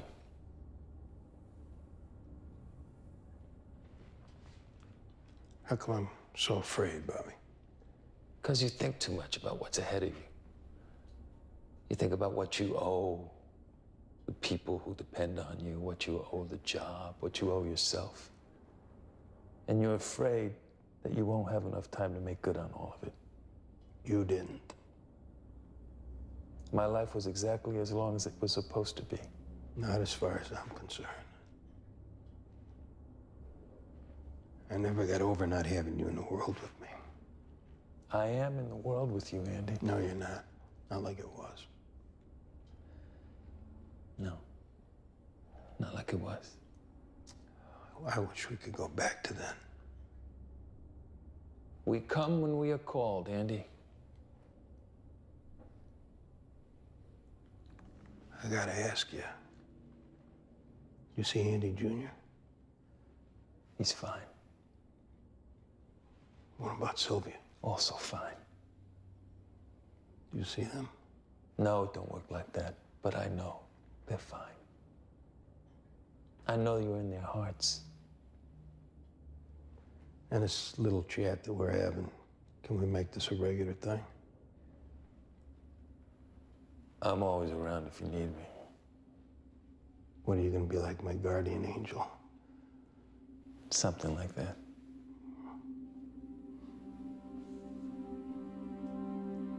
I miss you, partner. I miss you too.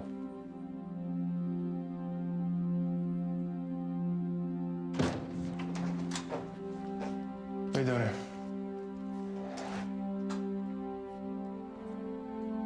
God bless, Andy.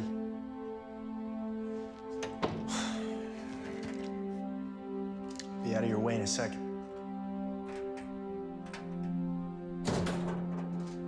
Wanna grab something to eat? You wanna? Yeah.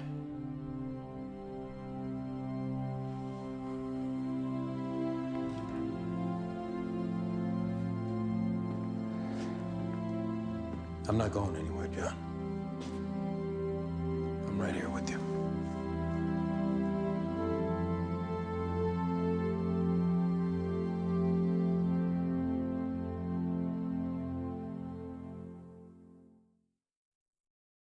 Previously on NYPD Blue. The jury found your dad not guilty. But if he's back on the street, he might come after me. Michael's gonna have an order of protection against you by the end of the day. You love hiding behind that badge, don't you? You wanna take a swing? Assault on a police officer?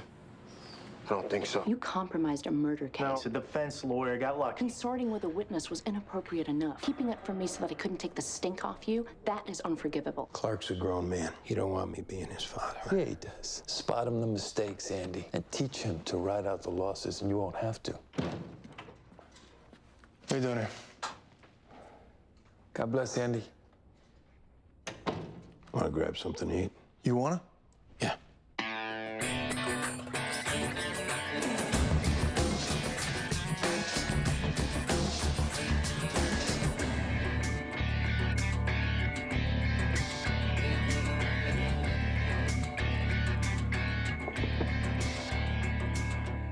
I didn't expect to be sitting here like this. I don't want to keep going around like we've been. It's my fault. Yeah, it doesn't matter. No, I've been a jerk, I know that. There you go, sir. Come on, let's eat. I mean, I really know it, you know? I'm really sorry for it. John, I don't doubt that you're sorry for it. I didn't doubt it when you told me before. I just can't go around feeling the way I'm feeling. Which is why you try not to feel anything at all. Drink, sleep around. Anything to take the edge off. Kind of works, you know? Fortunately. Yeah.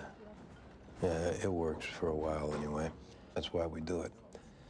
Problem is, at a certain point, it stops working. Then we don't know how to do anything else. Wish I could have done things different. I wish I'd said to my old man how much he meant to me. I wish I'd tried harder with Jen, so maybe she wouldn't have gone out the way she did. You did try. I just can't lose anybody else, Andy. I can't have anybody else check out on me.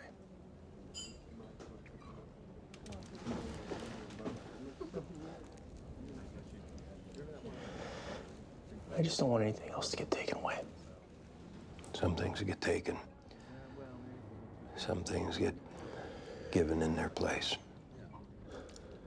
What you gotta do is just stick around. I will if you will.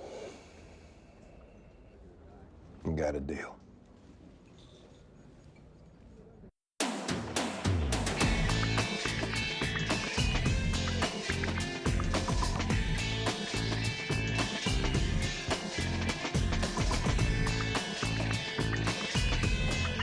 Lucy Welker says a guy grabbed her, pulled her into the alley, started punching her. You rob her? No. Any sexual assault? She says he just gave her the beating and took off. Who called it in? Deli owner down the street. He didn't see the guy, though. Thanks. Thanks.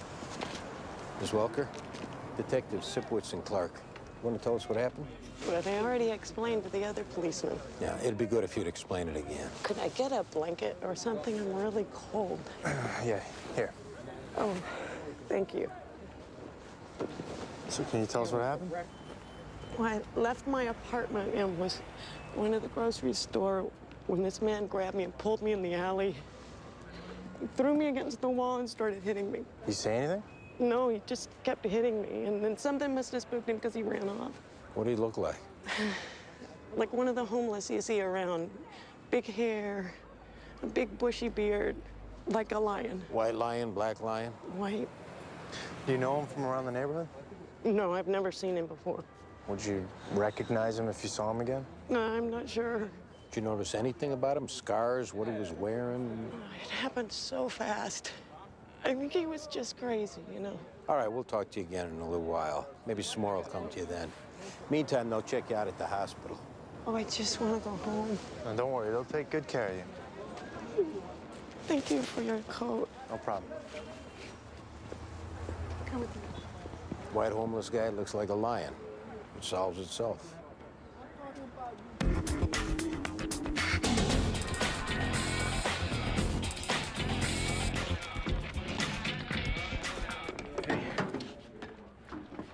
Good morning. Ouch. Had a little trouble with McGowan's last night. What happened? A guy shows up, he starts making problems. I tried talking to him, that didn't work. Now I got my hands on him, I'm moving him out the door. Situation's well under control. When all of a sudden his girlfriend, 5'0", hits me with a left hook. The little ones are tough, Greg. This woman could fight professionally. She got you good. I feel like I got a neon sign on my face. You know, a little makeup could help. You think? I got a few things in my bag, might bring the shine down. Detective Jones, Bobby Kingston is here. Hey, Baldwin. I thought it'd be all right to bring her back. Sure. I hope you don't mind if you're busy. I can just... Oh, not a problem. Come on, Greg. Coffee? Thanks. You know, I was going to give you a call. Michael's got a game Thursday night, and he'd love it if you can come sit and play. Oh, sure. So what's up? Baldwin, I'm not here as your caseworker. More as a friend. Okay. Michael's dad has filed a petition with the court. He's requested a hearing to modify the placement order. All right, what does that mean? Well, in all likelihood, it means he's going to ask for custody. You gotta be kidding me. Well, he'll start out with something less, visitation probably, but he wouldn't be doing all this if he wasn't ultimately after custody. Wait, Craig killed Michael's mother. He nearly killed his aunt. Now, you can't tell me the courts are gonna seriously consider giving Michael back to him. I can't tell you what the courts are going to do, but he was not convicted of either crime, and as a matter of principle, the rights of the biological parent are given weight. A lot of weight. When's the hearing? This afternoon. How come somebody didn't tell me about this before? Well, they don't have to tell you at all. As far as the courts are concerned, you're just a place for Michael to stay until they figure out what to do with him. Now, Bobby, you know that's not the way it is with Michael and me. That's why I'm here. What can I do? Well, you need a lawyer. So I'm gonna go back to the office and get you some names. And then let's just see what happens at the hearing. Thanks for doing this. Sure.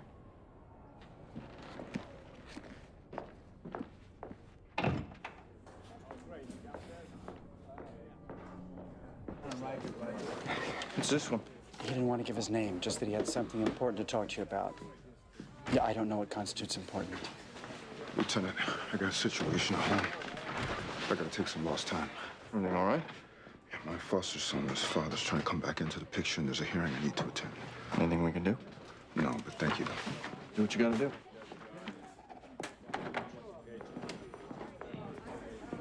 Desk sergeant said we had an assault. Right, that's ours. Homeless guy beat up a woman. Did you give a description we can put out? I had to bring in half the bums in the city. We're gonna see if she does better when she's calmed down. Let me know after you talk to her again. It's quite a shiner, Greg. How'd you get that? I slipped in the tub. Really? Yeah. How does that give you a black eye? When I went down, I caught my eye on a spout. Bam. Sounds painful. Yeah. 2 inches another way, I could have lost the eye. Huh. You take care of that. I will.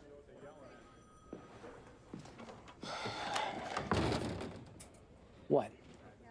When you slipped, was there a guy lying in the tub with his fist cocked?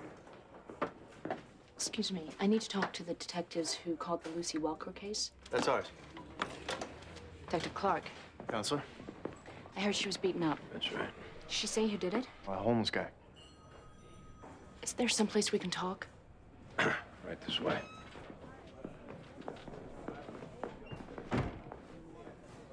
Lucy Welker is supposed to testify for me this afternoon in a felony murder case. I'm assuming she didn't mention that. No, she didn't. I called the hospital when I heard about the attack, and they told me that she walked out without them having a look at her. She's not at home. She's not answering her cell. I think she's on the run. What's the case? It's the Aberdeen warehouse fire. You know it? Is that with this Kerensky guy? Right. Who's he?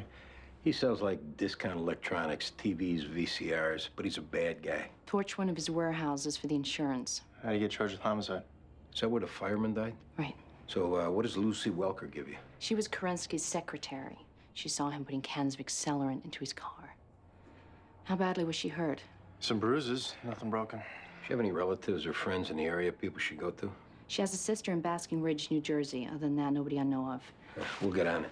If you don't mind, I'd like to put some of our DA investigators on it, too. We caught the case. We got it. Nonetheless. Is there a problem here? Frankly, last time I worked with you two, it really didn't turn out too well. We're in or we're out. You want the case, take it. Otherwise, let us do our work. Keep me posted. Sure.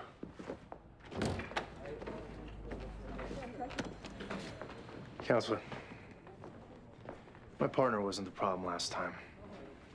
I was. And, I'm sorry for that. Won't happen again. You have my word. Well, if you want me to believe that, show me.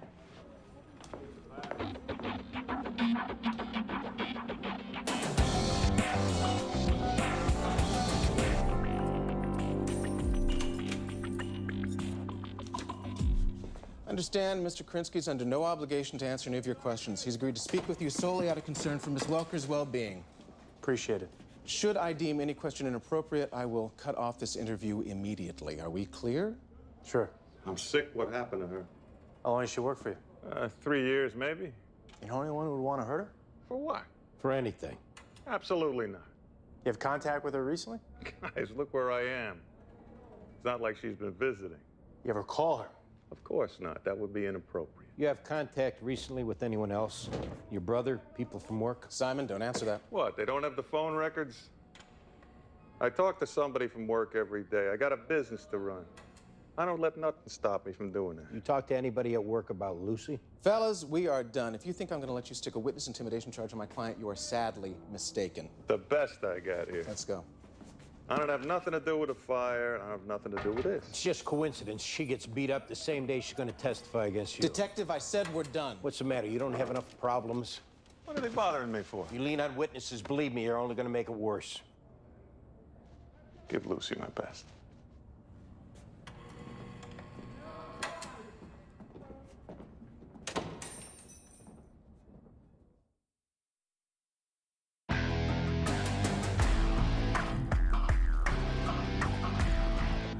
Where are we with Lucy Welker? Checking planes, trains, and automobiles. Nothing from the airlines yet. Me and John also been looking into Kerensky. What have you found? His father started the business. Simon took it over. He's been arrested for going after somebody with a baseball bat. They dropped the charges. He allegedly threw a guy out a window. He survived, also dropped the charges. About half a dozen more that follow the same general pattern. What'd you get when you talked to him? Chesty prick laughed at us. I just spoke to Port Authority Police. Lucy Welker bought a ticket on a suburban transit bus to Basking Ridge. As soon as you got it, give me a call. All right. Can I help you? Oh, James McGowan to see Lieutenant Bay. Lieutenant. Mr. McGowan, come in.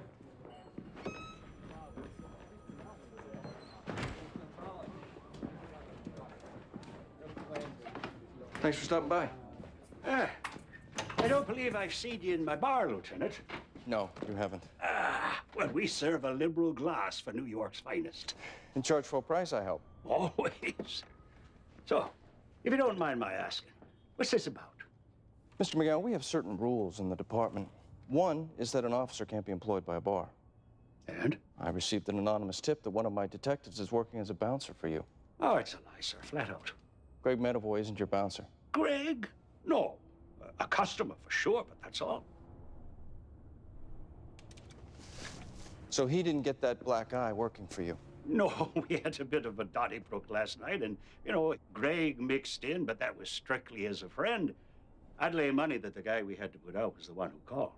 Mr. McGowan, I spent a number of years working in the department's internal affairs division. That gave me a pretty good ear for when someone's lying to me. So I'm going to repeat my question. And if you lie to me again, you can expect the State Liquor Authority and the Vice Squad to become a constant presence at your bar. So much so that eventually you'll padlock the doors and walk away. Now let's start again. Is Greg Medavoy working as a bouncer for you?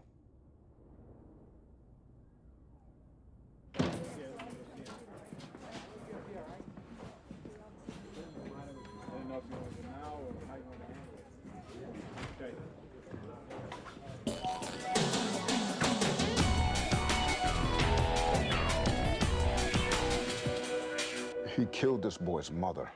He was acquitted. He got a good lawyer. The acquittal means that the crime never happened. If you could have seen what he did to that woman. As far as the court is concerned, it's a non-issue. Now, you said there's an aunt. Yeah, Craig beat her up when Michael was staying with her. Will she testify to that? I don't know. I don't know. She's scared of him. And I'm still trying to get in touch with her. Any chance she could attend the hearing this afternoon? Probably not.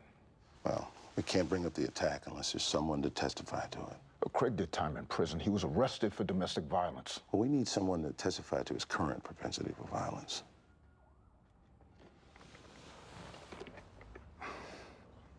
You know, after you called, I spoke to Bobby Kingston. She said you were the best thing that ever happened to Michael. I don't know about that, but I think we have a pretty good situation. And seeing Craig is just going to mess him up. I understand. Do you think the court will give Craig custody? Well, custody's not the issue today, so let's just deal with what's in front of us. Worst case, can they give him custody? Could they? Yes. He doesn't care about Michael. He just wants to get back at me. I gotta do whatever I can to stop this. All right. I'll get in touch with Judge Kolish and let him know we'll be at the hearing. Thank you.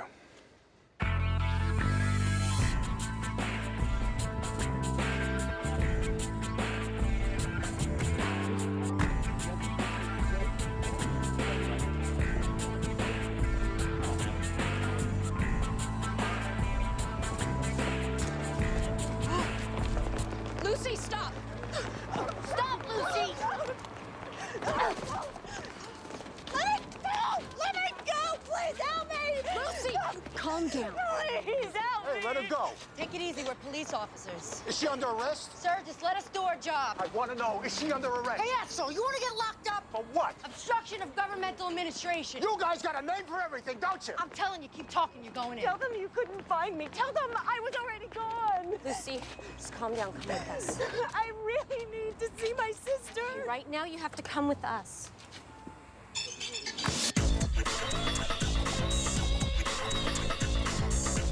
Okay. You guys might want to get in here. May I finish what I'm doing? The boss is laying into her pretty good. I gotta call you back. You're kidding me. So I think you might want to get in there. The district attorney has declared you material witness in the case, Miss Welker. That means that should you try to run again, you'll be placed in custody. And if we have to, we'll put you in a civil jail. Hey, boss. I don't understand. I don't know how to make it any clearer. Take off again and we'll arrest you. Detective Clark, I'm under arrest? Only if you flee. Oh, my God. Boss, she needs a minute. She needs to understand her status. Let me know when she's ready to talk. Lucy. Am I really under arrest? No, you're not. I'm sorry I ran away. You were so nice to me, too. It's all right. Can you tell me what really happened this morning? I should call my sister. She's expecting me. Okay, you can do that in a minute, but Lucy, who was it that assaulted you this morning? Oh. I've seen him around the office. His name is Lou De Silva. He told me that if I testified against Simon, he'd cut my throat, and then he hit me. I kept asking him to stop, but he just kept hitting me. It's okay. I can't testify. I can't. You're gonna have to put me in jail. No, we're not gonna do that. I'm scared. God, I'm so scared.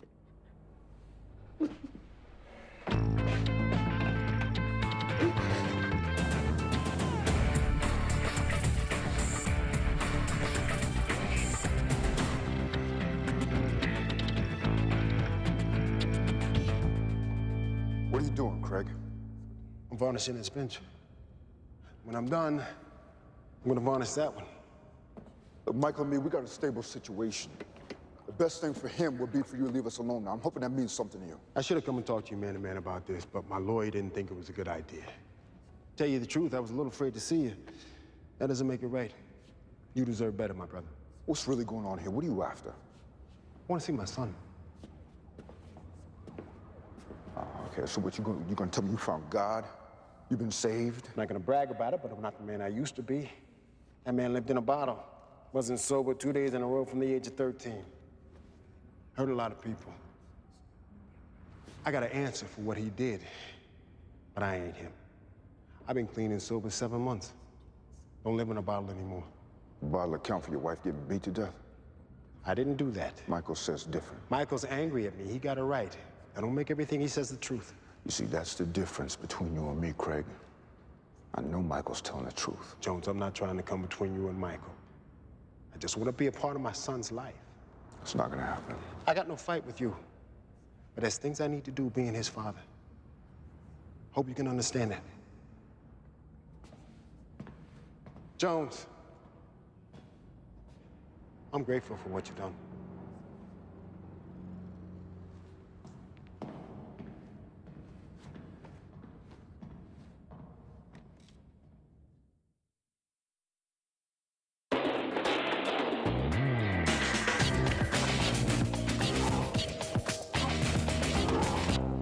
I'm looking for a Lou De Silva. Is this the correct number? I'm with the New York State Taxation and Finance Office. Mr. De Silva's due some money and we don't know where to send it. It's about $1,200. All right, great. We'll send someone out. And he's gonna have to sign for it, so we're gonna need to see some ID. Thank you. Where's he now? Long Island City. He'll be there in a half an hour. Hi, my name's Janet Welker. I'm looking for my sister. Yeah, Detectives Sipwitz and Clark will work on your sister's case. Is Lucy here? Is she all right? No, she's okay. She's just upstairs sleeping now. Detective Murphy will fill you in. We'll be back later. John, sign this up. Hi. This is Detective Ortiz. She's working the case, too. How do you do? Would you like some coffee? Tea, if you have it. Why don't we go back here? As soon as I got Lucy's message, I got on the train. Did she tell you much about work? I knew from the start it would be trouble. This Kerensky sounded just dreadful. Some people are equipped to deal with the Kerenskys of this world. My sister's not one of them. She's fragile, not much in the self-confidence department, unfortunately. I think this was more than a failure of self-confidence. I've seen her in similar situations. Admittedly, none quite so dramatic. I honestly don't know if she's up to testifying. I blame our father. What did he do? He drank, yelled. Our mother was dead. Lucy was the only one living with him, so it all fell on her. And she just took it. I tried to protect her when I was there, but once I went away to school, that wasn't very often. Did he hit her? Oh, yeah. Why didn't you call someone?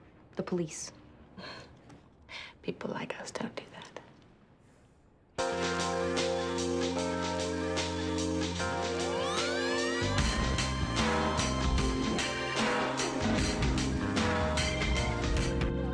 What's going on?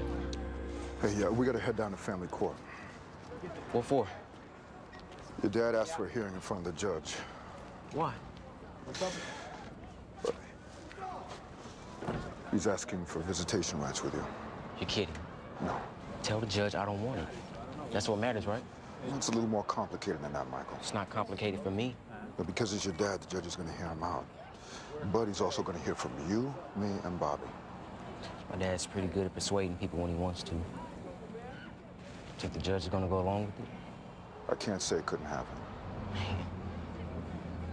Well, no one's talking about custody, though, right? No. But it could come up later. I don't believe it. But that's not an issue today. All we're talking about is should he be able to see you. Baldwin, I don't want to see him. And I sure don't want to live with him. But one thing at a time, okay? I want to stay with you. And you're staying with me. It's a promise. I don't care what the judge says. And that's the way it's gonna be.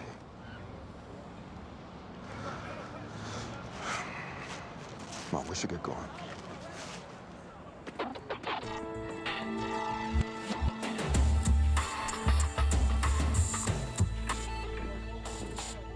Sit down, Lou. I don't know what you want. I ain't done nothing. No? What were you at 7 this morning? I was in bed. Who's gonna back that up? My girl. Who we know is an upstanding citizen. You asked. No, I don't think so, Lou. I think you were out on the street beating up a nice lady named Lucy Welker. Don't know her, never seen her. That's funny. She's seen you in about 5 minutes. She's gonna pick you out of a lineup. Then she's blind as a bat or lying. All right, listen, mate, this ain't no penny ante assault charge. It's witness intimidation. That's minimum a 10-year bit. I don't know what you're talking about. Take off your clothes, Lou. What do you mean? I said take off your clothes. Are you gonna violate me?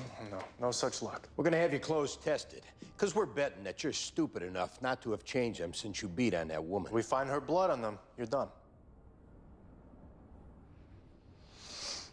Okay. Okay, look. Maybe I hit her inadvertently, but it wasn't no witness intimidation. What was it? I was going after her purse. You didn't take her purse. I saw somebody coming. I panicked. I'm new to this. You're raising the bar on stupid, Lou. You know that? I'm telling you what happened. Yeah, you just happened to try and rob the woman who's about to testify against your boss. First I heard about that. We know Kerensky put you up to this. Now, you want to help yourself, you give him up. Thanks for the advice. I give up Kerensky and I'm done. Forget helping myself. Whatever time I gotta do for assault, I'll do standing on my head. What do you mean if you give up Kerensky, you're done? Nothing. I don't mean nothing by that.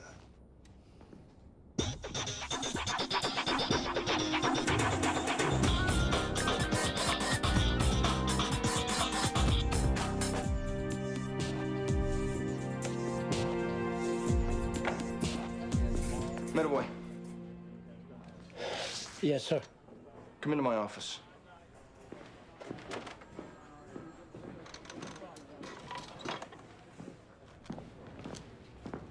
Close the door. Sit down. Detective, this is the patrol guide. You have a copy, right? Yes, sir. Section 120.14. Off-duty employment is prohibited when it involves employment in any premises licensed by the state liquor authority pursuant to the alcoholic beverage control law. Is that page missing from your copy? No, sir. So you knew you were violating departmental regulations when you went to work at McGowan's? Sir, if I could just explain. Yeah, I received an anonymous allegation that you were working there. I've confirmed that allegation. As a result, I've referred the matter to Internal Affairs. You're gonna send me to them? No, Detective. You're sending yourself there. The guide Couldn't be clearer. You chose to ignore it for a couple of $100 and all the watered-down scotch you could drink. Still, Lieutenant, all respect, I'm not the first guy to do it. Not by a long shot. You're the first under my command. I'm not trying to be harsh, but you've given me no choice. I told the squad how I wanted to run things. You didn't listen. I tried giving rips. They didn't get your attention, so here we are. Boss, I worked there a week. I don't care. I expect you to carry out your duties while this makes its way through the system.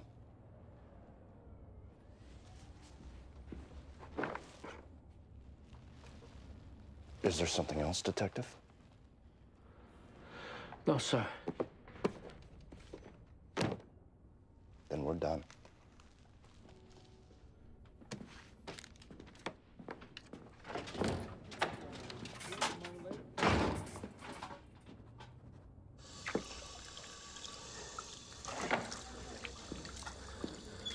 You okay, Meadowboy? He cleaned my clock, Andy. He cleaned it good. I'm gonna wind up going to the trial room.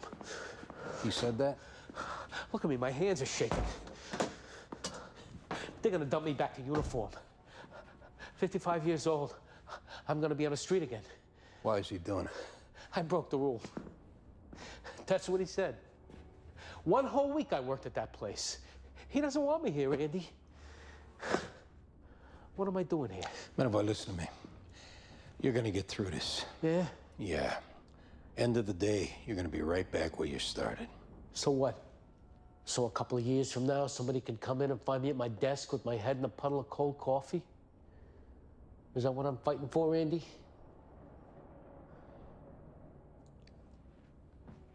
You gotta decide what you want. You wanna put in your papers. You've earned that right. Yeah. Yeah, I gotta think. Go home, get some rest. Call your delegate, figure out what you're gonna do.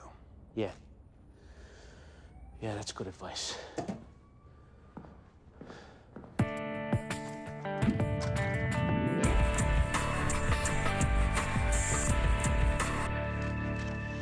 Your Honor, Mr. Woodruff is gainfully employed and has established a stable home, as the pay stubs and rent checks we provided show. He regularly attends meetings of Alcoholics Anonymous and has been clean and sober for 7 months. He acknowledges a less than perfect past, which is why he's asking for the chance to repair the damage he's done and rebuild a relationship with his son. Thank you, Miss Friedman. I have an application for intervention from Michael's foster parent, Mr. Baldwin Jones. Archie Day, representing Mr. Jones, Your Honor. Judge Kolish, we object. Mr. Jones has no legal standing in this matter. Miss Friedman, the only standard here is best interest of the child. Particularly since there's been no law guardian appointed yet, I have no objection to hearing him out. Your Honor, we submit that Mr. Woodruff's petition should be refused. He is a convicted felon with a history of violent behavior, and he was charged with murdering Michael's own mother in Michael's presence. He was acquitted. He was acquitted, and we strenuously object to these kinds of prejudicial statements. It's out of bounds, Mr. Day. Keep going.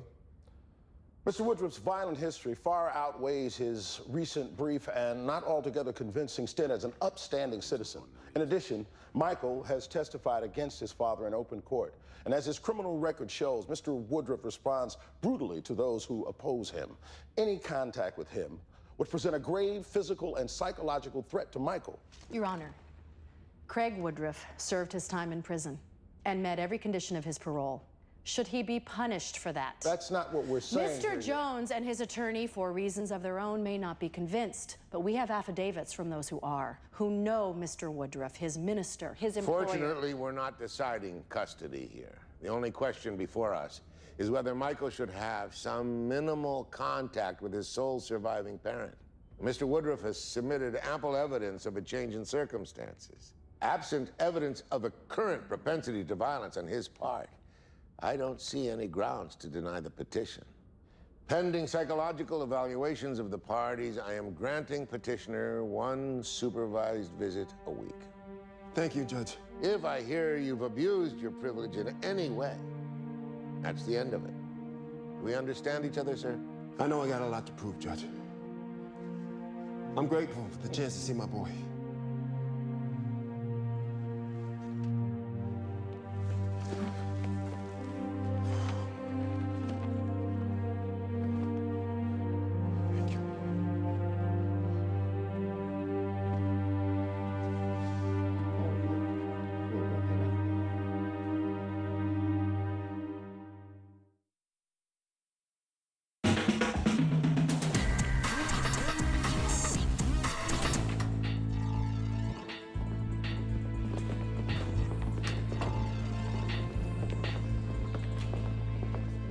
Lucy. I can't do this. Now listen to me. As soon as we start, I'm going to put you on the stand. The clerk is going to swear you in, then I will start asking questions. It'll be just like we discussed. How long will it last? I can't say. The defense has to ask their questions. Can't this be conducted in the judge's chamber, somewhere away from where he's sitting? I'm afraid it can't. He has the right to be present when Lucy testifies. Oh, God. Look, he can't come anywhere near you. He can't talk to you. All he can do is sit there. He'll be looking at me. Just don't look at him, Luce. I really don't think I can do this. Lucy, I'm gonna stay here. If you start to get nervous about Simon, look at me. All right, focus here. Tell me what happened. You're gonna be in here? Right in front. Okay. The judge knows what happened this morning. I can get a continuance until tomorrow if you need it. No, I want it over with. Thanks for sticking around. No problem.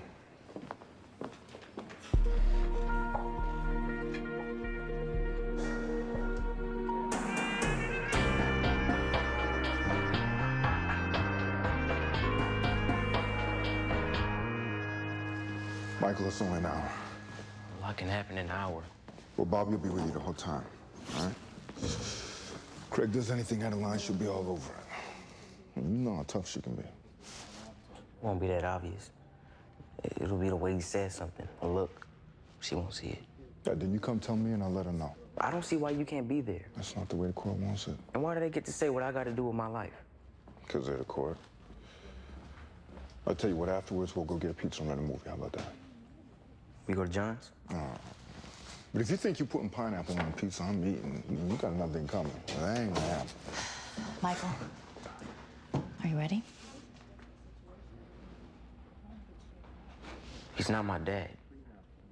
He's just this guy who killed my mom.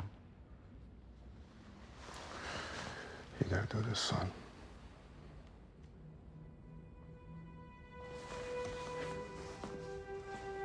Come on, baby.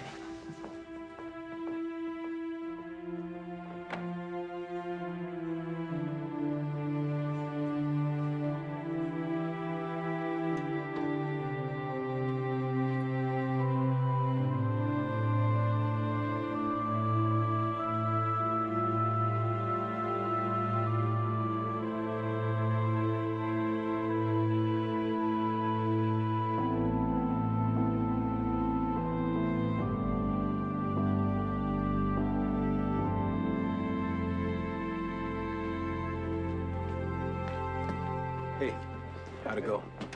Lucy did great. I was really nervous at first, and then it went away a little. I was so proud of you. How'd the cross go? They didn't get to it. What happened? The defense asked for an adjournment. They'll do the cross tomorrow. I still don't see how they can just do that. It seems so unfair. What does this mean in terms of providing protection? That's what we came here to straighten out. She's not done testifying. She still needs protection. I don't want anybody racking up overtime on this. Give it to the night watch. Would that mean different police No, officers? boss, I'll take care of it. Off the clock. You're gonna work through the night, pull a shift tomorrow? I'll be fine. Up to you. Lucy, I just have to grab some things. Why don't you and your sister wait downstairs? I'll be there in a minute. Okay. Okay. Will you be in court tomorrow? Absolutely. I'll see you then.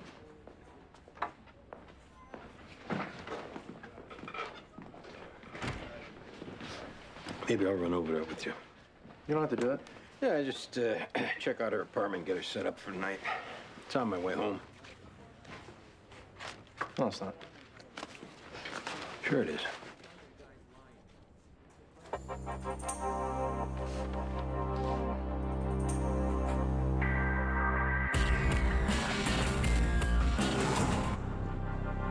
So your boss is sending you to the trial room. Boy, you must have pissed him off good. I don't know how. Well, see what they put on the table. Maybe you take some kind of rip and be done with it. Just tell me this. Since when is working a door at a bar something you get sent to the trial room for? Look, as your delegate, I'm required to inform you that working in a bar, you're in violation. Unofficially, if they came down on everyone who's done what you've done, they wouldn't have enough cops to patrol Staten Island Ferry. This guy is on a mission, is what it is. He's looking to clear out old guys like me. You gonna eat that roll? Take it. You think they'll dump me back to uniform? In the trial room, anything's possible. 24 years on a job. I'm gonna finish up walking a beat. Don't get ahead of yourself. You ever feel like maybe you're trying to hang on to something that maybe didn't want you anymore? Me personally? If I put in my papers, what am I looking at compensation-wise? How many years you got? 24. 24 years, you get half pay plus change. Your Benny stays the same. Maybe your copay goes up a little. Yeah, I can't make it on half a paycheck. I was hoping to put in at 3/4. Oh, that's another 11, 12 years, unless you got a disability. No such luck. Any chance there's trouble with the ticker? Why? If a doctor says you need a stent, the department considers it a disability, and that puts you out on immediate 3/4 pay. What's a stent? Well, a little thing just keeps the cardiac artery open. You don't even notice it's there. And that gets you 3/4? Tax-free, no less. And you could just go to a doctor and ask for one of these things? It's like getting a filling. I know 2 guys done it this year alone. You gonna eat that butter? Take it. A stent. The brass ring, my friend.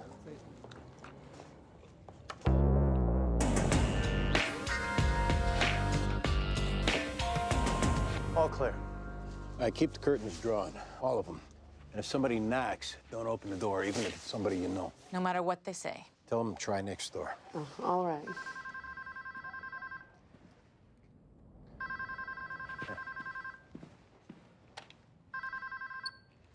Hello? No, we're not interested. No, thanks anyway. Salesman. I need to sit down. Oh, just don't think about it, Luce. My heart's going so fast, I'm not gonna sleep a wink. Hey, Lucy, come here. Come here. See that car across the street? Mm-hmm. That's my car. I'll be sitting in there all night. Call me on my cell. I'll be up here in 15 seconds. All right? Okay, You're gonna be fine. I promise. all right.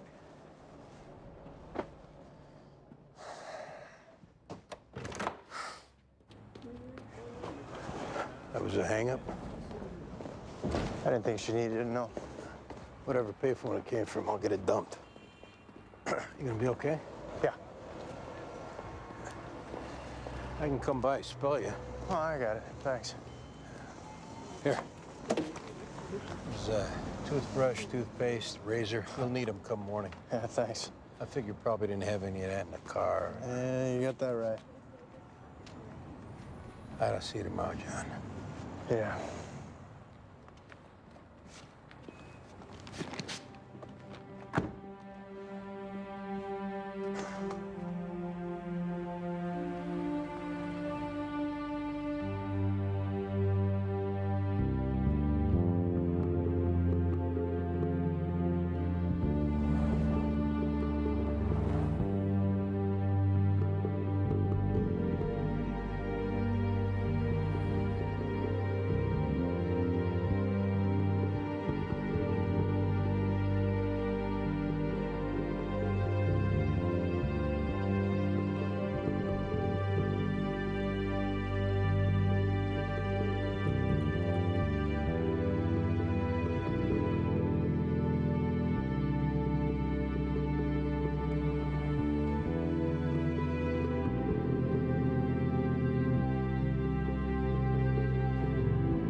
Previously on NYPD Blue. Good morning. Ouch.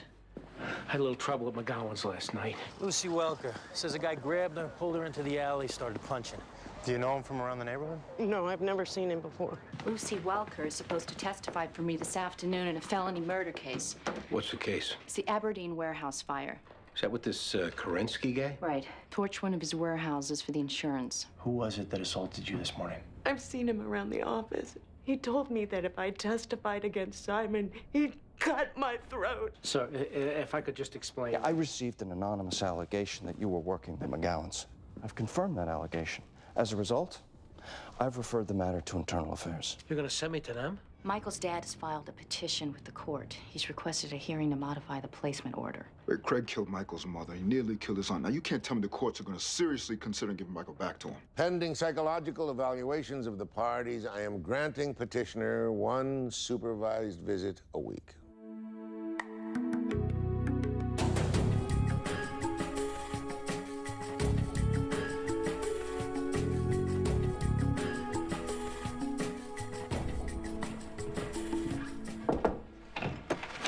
Yeah.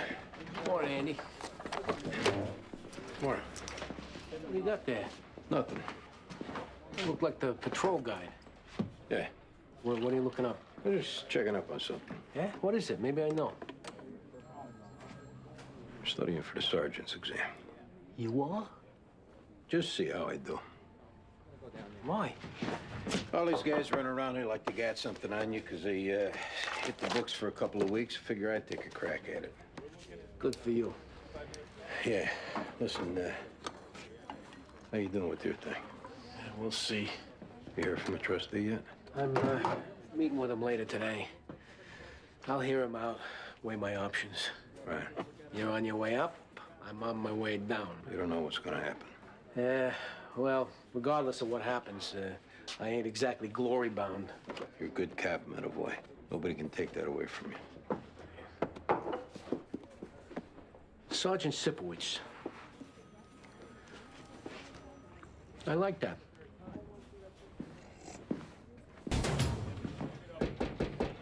Lieutenant, I wanted to ask about taking off a little early today. I have family court with my foster son. What's going on? It's the final custody determination. When do you need to leave? 2:30. It's your time. Do what you gotta do. Thank you. Is there an end in sight to this thing? Hopefully. I hope it works out. Yeah, me too.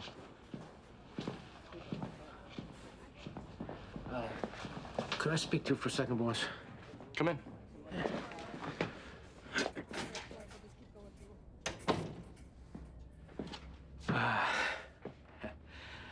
I've been doing some soul searching off the things you said regarding my working in the bar. And you were right. I definitely didn't take it seriously enough. There are good reasons for the rule against it. P.S. I get it.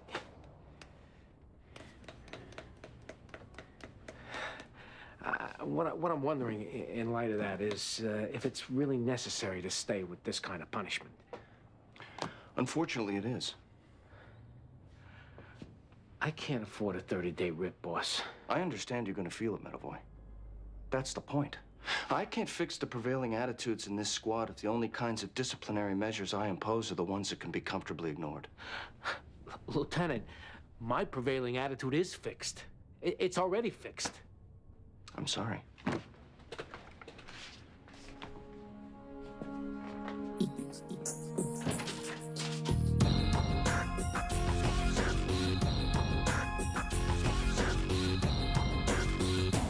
Mr. Foreman, have you followed my instructions to reconsider each other's opinions? We have, Your Honor. Have you attempted to re-examine your views? We have. Do you remain at an impasse? We do. Is it your opinion that further deliberation will not yield a verdict? It is, Your Honor. Counsel, approach.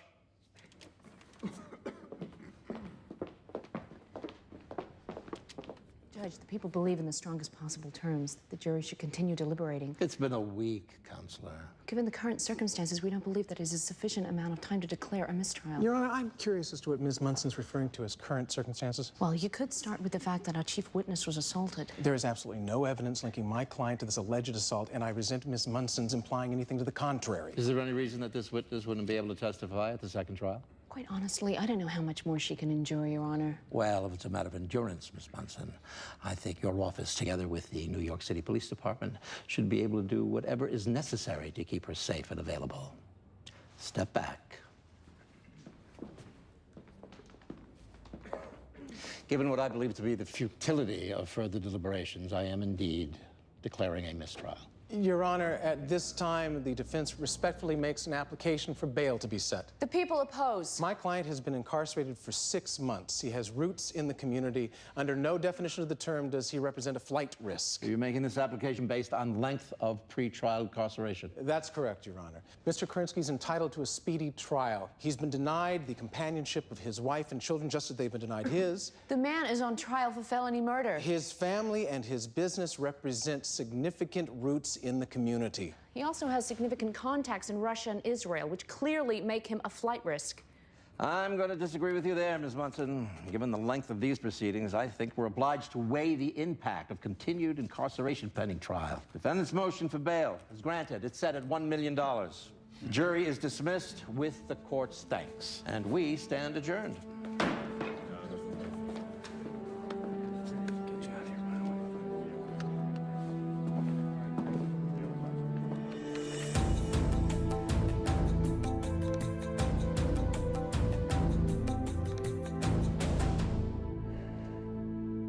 What does it mean? It means there'll be another trial. And I have to testify again? Yeah. I'm not going to be able to do that. I'll be right there with you, Lucy. I don't even see why you'd want me to testify again. Obviously, they didn't believe me. All it takes is one person to hang a jury, Lucy. I think most of those people did believe you. You gotta finish what you started. When would the new trial be? We would push to accelerate it, barring anything unforeseen. I'm thinking sometime in February. See, I have plans for during February. What kind of plans?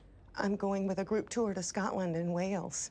We might be able to compensate you for any expenses involved in rescheduling. But I don't want to reschedule. I want to go to Scotland and Wales and take a side trip to the Lake District, and I don't want to be doing this anymore. Lucy, you know how important it is that Kerensky gets what's coming to him. Then why doesn't anybody else have to do what I'm doing? Like who? Like Ike.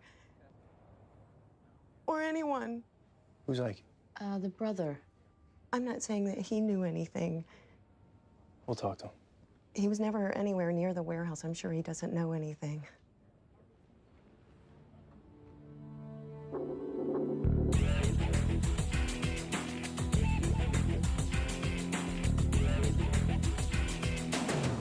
Thanks, man. Hey, how you guys been? Hey, Baldwin. You got a second? Sure.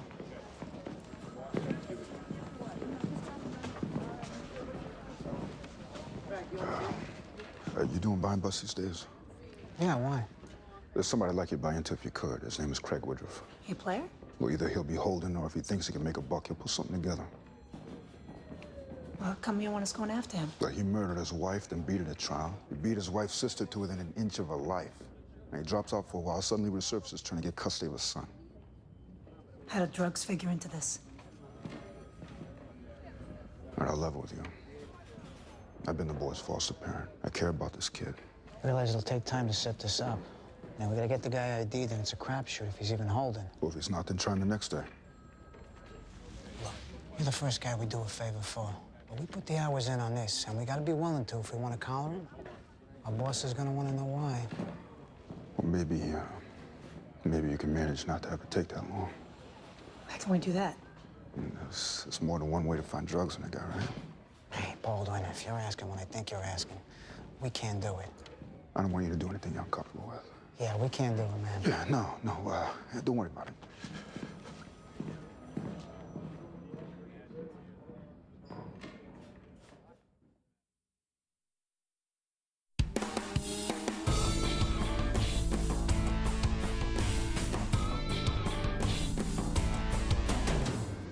We're getting you a nice room at the Holiday Inn on 57th Street. I don't care. It's just that that's where they give us a break on rooms. And it's a secure location. There'll be a detail of 2 officers with you at all times. We'll do our best to have at least one of them be a female. It's not going to be you? I'll be there as much as I can. Detective Ortiz and Detective Murphy also will be with you some of the time. Do I have to eat in my room? No way. We go to restaurants, wherever you want. With certain location considerations. I can't go to work, though. No. But you will be compensated for lost income. Can I see my sister? You can, but we'd rather you didn't go to her house. If you want to meet her in a restaurant, that's fine. I have to be able to go to church. No problem. Why don't you take her to the hotel and get her squared away? Come on, Lucy. Let's get you situated.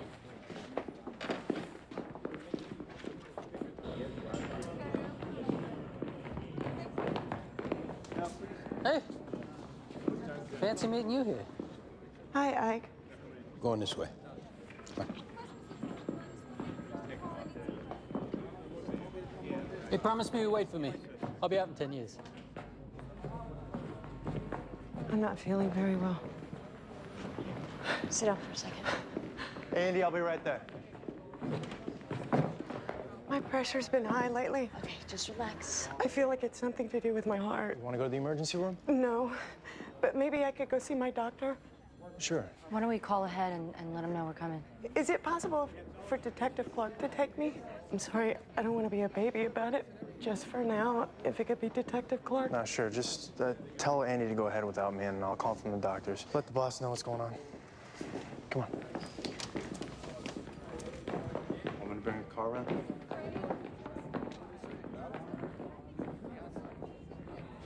So what's she doing here? She's under police protection. On account of my brother? Right. She shouldn't worry. You expect me to believe that he didn't have her beat up? Yeah, because it's the truth. What can you tell me about the arson, Ike? Now, why are you so sure it was an arson? They found a gasoline can. Doesn't mean it was my brother. What happened? Business was bad, he went for the insurance? Ha! Business was bad. We're looking right now to open a store in Paramus.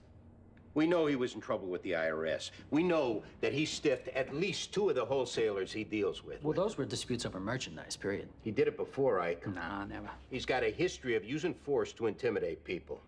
Let me tell you something. My brother puts the food on the table for a lot of people. He's not a please and thank you guy, so be it. You trying to make him out to be a monster? 100% wrong. Since you stand up for him so good, I'm guessing he trusted you. Why shouldn't he trust me? Did he trust you with his plans to burn down the warehouse? What plan? What'd you do? Pad the inventory so when the warehouse went up, the payoff would be bigger? You might find this hard to believe, but I'm not somebody who'd do something like that. Ike, are you under the impression that a mistrial means that the DA's office would back off and prosecute in this case? At a certain point, they figure they got a loser on their hands. Not till hell freezes over.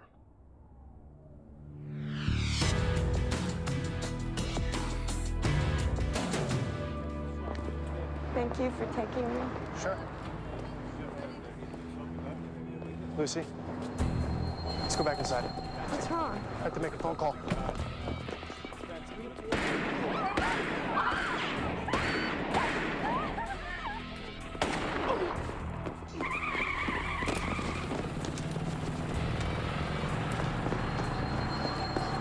Adam Robert boy.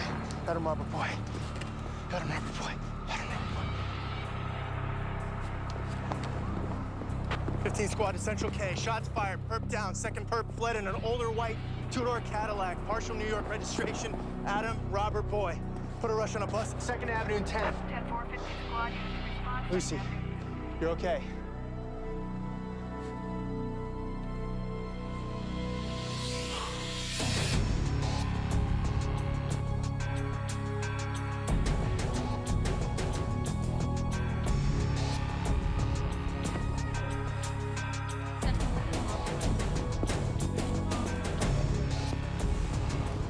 How you doing, John?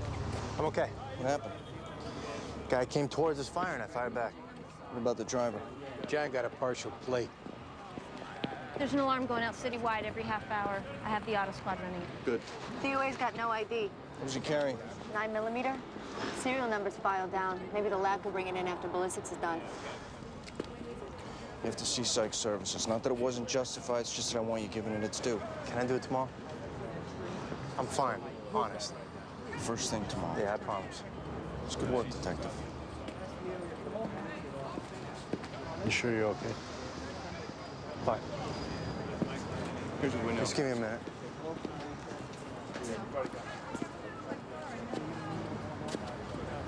Hey, hold it up. I don't know. Look, Lucy, we're gonna find out who these guys were. We lay it at the feet of Krinsky. He's done. Ready? I'm gonna take her back to the house. I'll meet you there.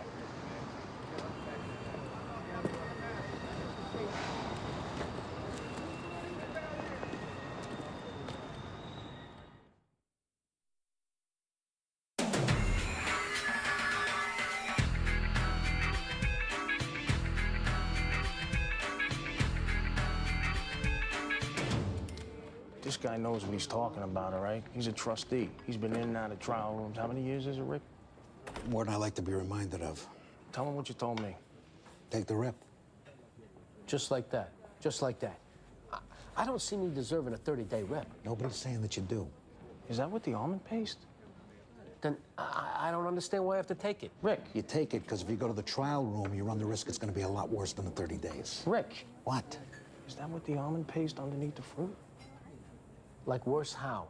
Like instead of 30 days, you get 60 days or a year's probation. Or they could flop you back into the uniform. They could do that? Right. Take it, Carl. Oh, no, I don't want it. I just want to know if there's almond paste in it. I don't know if there's almond paste in it. You know what? I don't care. There is no way in the world that I deserve a 30-day rip for what I did. And I want my day in court to say that. If that's what you want, that's what it is. We'll have a lawyer. I'll be there. I'm just telling you, you're taking a chance. Good.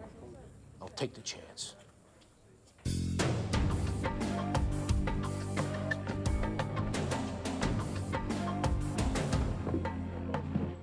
Hey, what's up? Can we talk somewhere? Yeah. There were parent-teacher conferences at Michael's school this morning. Yeah, I know. I made arrangements to go after work. Well, Craig showed up. He met with Michael's teachers. Is the judge going to do something? I don't know. Well, he's not allowed to just show up. No, he's not. But his lawyers are going to say this was just him taking an interest. And since they'll say you weren't able to be there, I don't think they're going to come down on him all that hard. Wait a minute. How did he even know to go there? He got in touch with the school. So he's not waiting on any rulings from the court. He's just moving in on this kid no matter what. I know from the school that Michael was upset. Was that a surprise? I think you should do whatever you can to settle him down and not inflame the situation. Look, this is a 14-year-old kid. A smart 14-year-old kid. Now, he knows better than anybody what's in store for him if this son of a bitch worms his way back in. I think the two of you have to resign yourselves to Craig being back in the picture, at least to some extent. That's great. And what about the Administration for Children's Services? Now, what kind of services are you administrating here? I'm doing the best that I can. You know, I get told about things either last minute or after the fact. But I have no right to complain. I'm not even a party to the action. According to the law, that's right, you're not. And according to you? I'm trying to help you, Baldwin, but all I am is a caseworker. Well, that's right. You're just doing what you're told. No one told me to come here and tell you. Oh, thanks for sticking your neck out. You're welcome. I'm not the enemy, you know.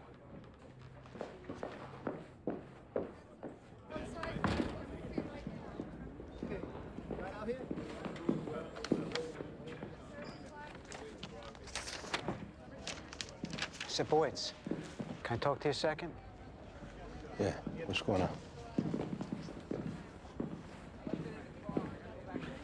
I want to look out for Jones a little bit. Why is that? He's got a thing with the father of his foster kid. Right. He asked me and my partner to flake him.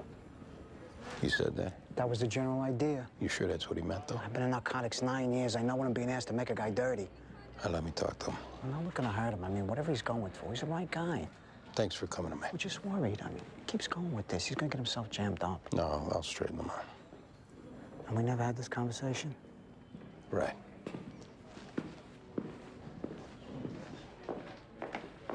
Hi, I'm Lucy Welker's sister. I'd like to speak to whoever's in charge. Yes, of course. Let me find the lieutenant for you. Jet, is anything wrong? Yeah, there's plenty wrong, but I don't want to talk to you about it. I want to talk to your supervisor. I'm Lieutenant Bale. Why don't you step into my office? Why don't you join us, Detective? This business with my sister's got to stop. It's over now. It's the district attorney's office that's requiring your sister to testify. Well, we're going to see about that. I don't think anybody has the right to require my sister to go through what she's been going through. She's a material witness. Please don't throw legal jargon at me, Lieutenant. I know any number of high-powered attorneys who would be more than happy to sue the district attorney's office and the police department, including Detective Clark personally, for what's been done to my sister. What's been done to me? Darling, I'm doing my level best to get you out of here. Why don't you go wait by that bench? I'm going to give 5 more minutes, and then you can come back to Basking Ridge with me. We can't allow her to leave the state. Are you aware that my sister has a heart condition? I'm aware that she was taken to the doctor this morning. Okay, then. We'll provide whatever medical documentation is necessary to show that Lucy can't do this. Sure she can. Excuse me? She was great on the stand. Stood her ground on cross. And what happened for all that? The jury couldn't make up their minds. Sometimes that happens. And sometimes an innocent, vulnerable not well person can't be put through an ordeal so that you and your prosecutor buddy get to carve another notch in your belt. Janet, that's not really fair. This guy set a fire that killed a fireman. You don't think it's important he's prosecuted? Whether it's important or not, Lucy can't testify again. Your sister might be capable of more than you give her credit for. Oh, don't you dare presume to tell me what my sister's capable of.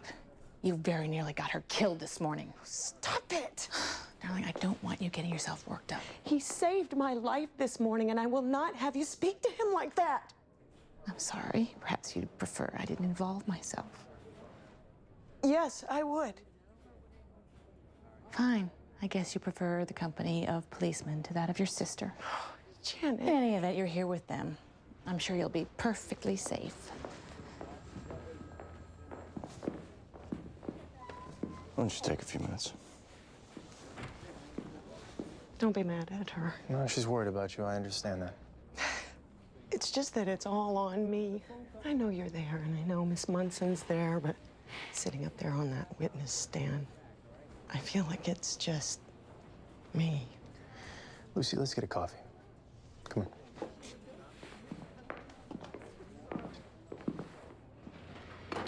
Thank you. I know you're feeling like you're alone in this, but you know that I care about you. You know that I'm here to protect you. Yes. You can't keep doing what you're doing. What am I doing? Carrying secrets around with you. You're telling part truth, part lies, and hoping that no one will find out what you don't want them to find out. It's too much of a burden. What choice do I have? This morning in Munson's office, you mentioned Ike Korinsky, and then you pulled back like you wish you hadn't mentioned him. I wasn't aware of doing that. And then when you ran into him on the stairs, you got so upset that you needed to see a doctor. That had nothing to do with running into him. It was just a buildup of everything that's been going on. What was Ike's involvement, Lucy? Was he in on starting the fire? He did everything he could to talk Cy out of it. He told him there were other ways to come up with the money. He offered to sell his own home. It didn't matter. When he saw that Cy was going through with it, all he could do was go down to the warehouse and give the guard the night off. How do you know all this? Because Ike told me. Why would he tell you? Because he trusted me. And because we were lovers. He wasn't leaving his wife. I knew he wasn't leaving his wife. I just loved him. I still love him.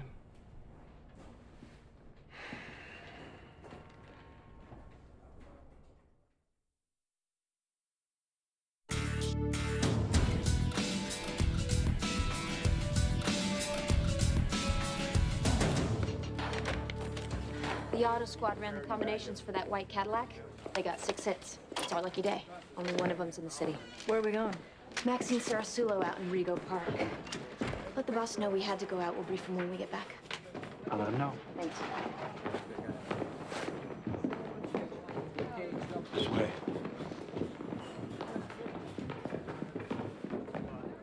Normally, I got a lot of regard for you guys, but this is nuts. How come you sent the guard home that night, Ike? I sent him home because there was nothing for him to do. I think that his daughter was up from Florida then. You do realize it comes off a little suspicious when you all of a sudden send the night watchman home the same night the place burns down? Wolfie's my sister-in-law's father. He couldn't guard a bowl of dog food. We kept him around so he could feel like he was earning a few dollars. Ike, you discussed the plan ahead of time with your brother. You went to the warehouse the night of the fire. Believe me when I tell you, there's 12 people in your future who are going to send you to prison for that. How do you know what I discussed with my brother? Lucy Welker told us. When she takes a stand the next time, she's gonna testify to it. And to how it is she knows. She told you?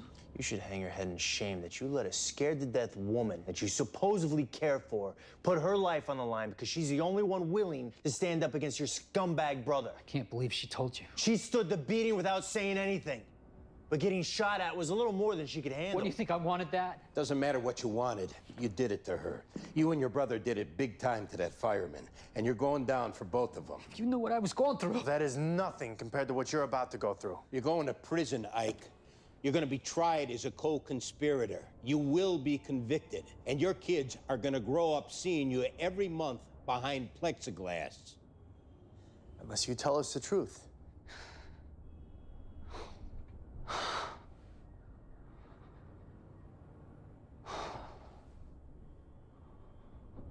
I can't do that. Take him downstairs, throw him in a cell. Get up. Let's go.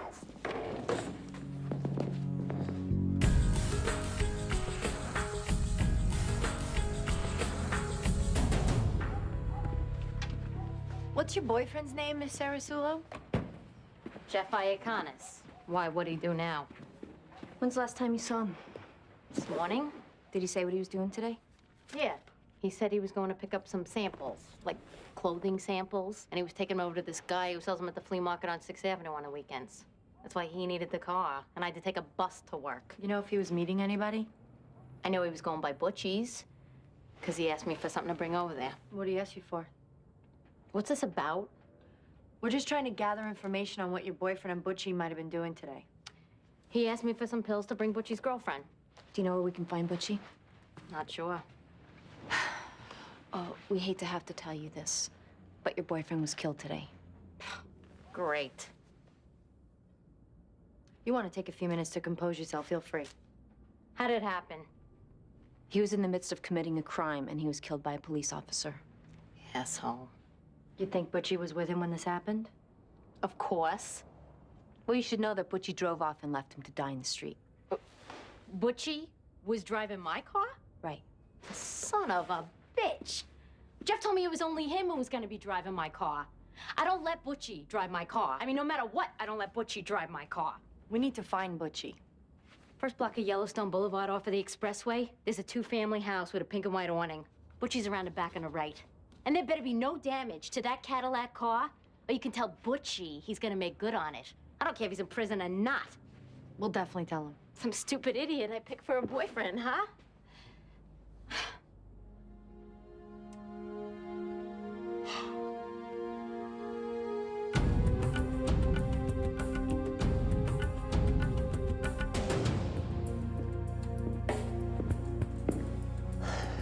That thing with Michaels this afternoon? Yeah. How's it look? The lawyer says it could go either way.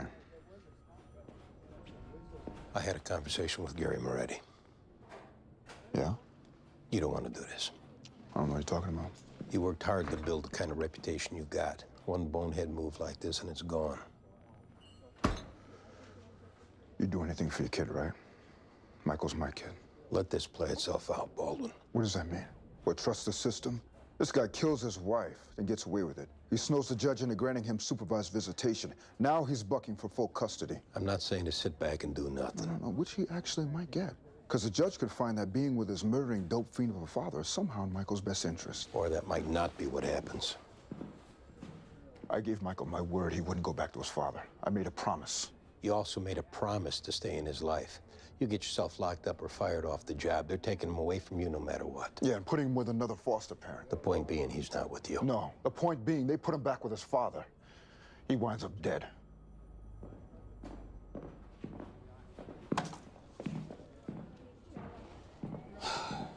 Weight of the world. How's the studying coming for the sergeant's test? Good. Do not, under any circumstances, neglect aided cases procedures. Yeah, I'm going over all of that. Yeah. One thing to remember, a prisoner is never an aided case. I tried to use mnemonics. You know what I mean by mnemonics? Not exactly. My very educated mother just served us 9 pickles. Mercury, Venus, Earth, Mars, Jupiter, Saturn. Yeah, right. I haven't found any of them yet. You know, I wish I'd have kept my 3x5 file cards. I was so disgusted when I got out of the exam, I threw them all away. Oh, yeah? I went blank, pouring sweat, my stomach doing flip-flops. I could barely remember my own name. Guess I can happen. Excuse me. That was the desk sergeant. Ike Kerensky just tried to hang himself.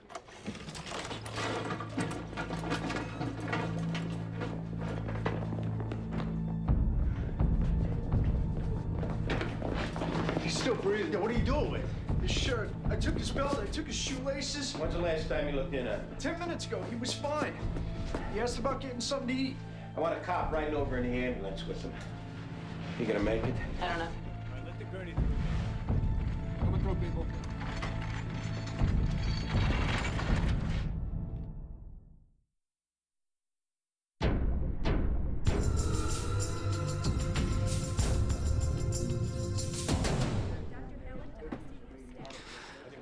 figured it didn't work. You think maybe that's a good thing? You don't understand. Help us with it then, Ike. Tell us how it is that your wife deserves to be a widow and your kids deserve to be left without a father.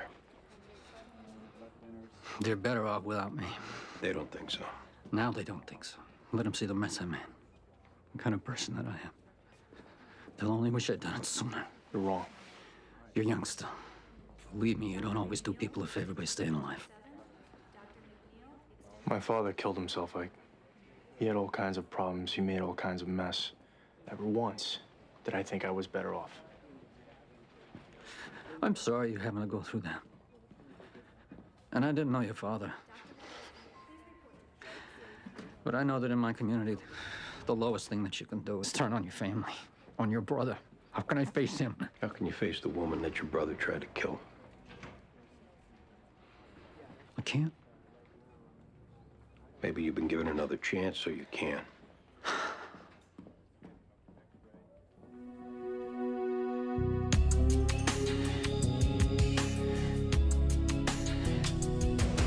How are you this morning, Butchie?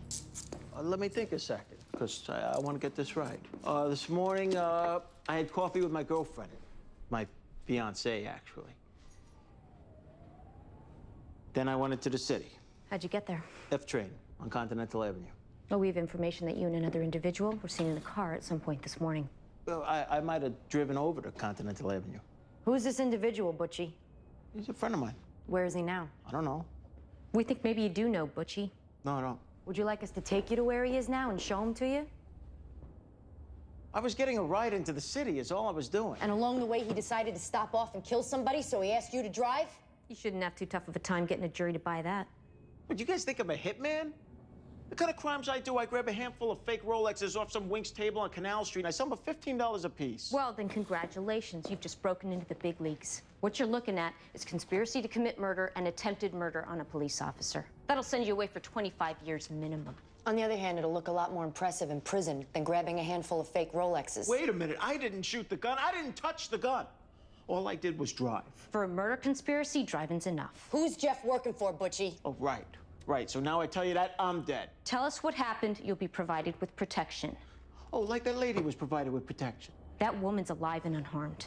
But if you think it's too much of a risk, we'll just mark you down as uncooperative, turn it over to the DA, and you could take your chance in court.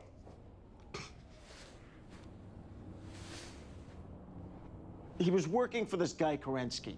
Jeff was getting 20 and I was getting 10. Good. All I wanted to do today was get high and just stay in bed with my girlfriend.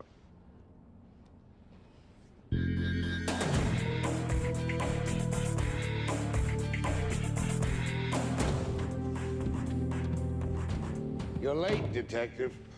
Sorry, Your Honor. And you were supposed to have brought Michael with you. Where is he? He left school sometime after second period. I don't know where he is. I was waiting for this. That's enough, Mr. Woodruff. I checked out the house. I checked with his aunt. I called his friends. Nobody seems to know where he is. I would ask that, at a minimum, the current foster care placement of Michael with Detective Jones be terminated. There is no basis for this, Your Honor. The basis is that either Detective Jones is actively concealing Michael's whereabouts because he's afraid he's not going to like the outcome of these proceedings, or he's negligent. In either case, he ought not to remain as the adult responsible for this boy's well-being. Miss Friedman, I am not getting into that right now. The boy's not here. I'm not going to proceed with this hearing until he is here. And so what I would suggest is that everyone lend their best efforts to finding him and bringing him in. Miss Kingston, I trust you'll be playing an active role in that. I will, Your Honor. The court is to be informed when the boy surfaces. Until then, we're adjourned.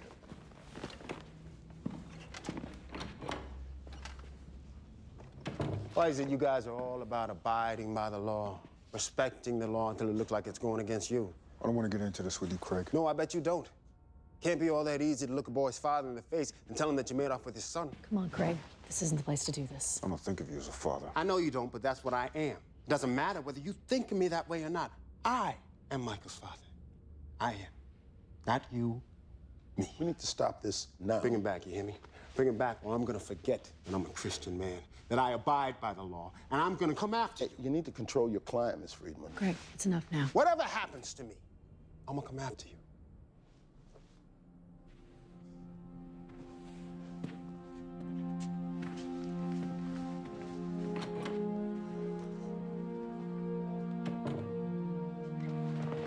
Baldwin. Baldwin, listen to me.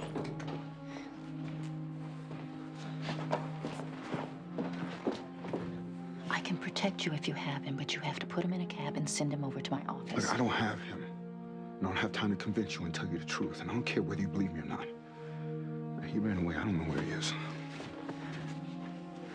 You have any idea where he is? No.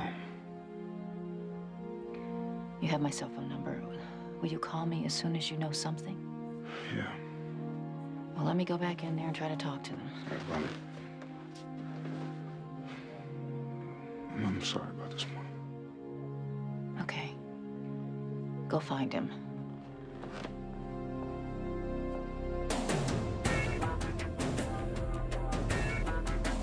Appreciate you coming by, Mr. Karasik.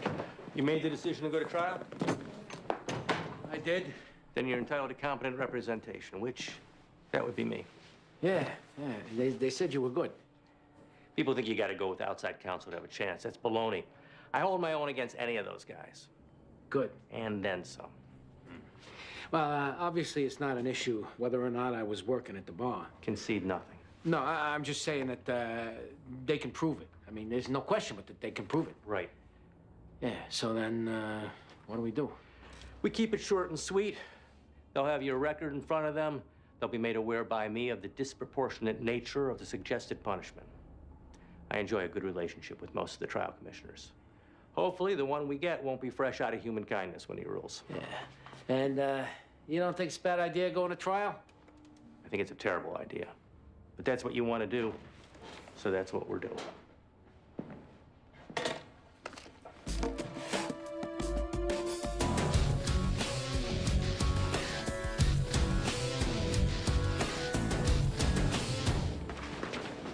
Where's she? In the coffee room with Rita. Miller, put him in a pokey. You got it. I want to call my lawyer to meet me here. There's nothing he can do for you here. Have him meet you at 100 Center Street. How long? 2 hours. I don't want to wait 2 hours. You got no choice. You just brought him in. Good work. Maybe this time it'll stick. Let's hope. You're taking the sergeant's test next Saturday. Yeah. I'll clear you for the day. Thanks. Why don't you take my copy of the patrol guide? That's all right, I got one. Mine's got all my notes in it. Okay. Thank you. Good luck.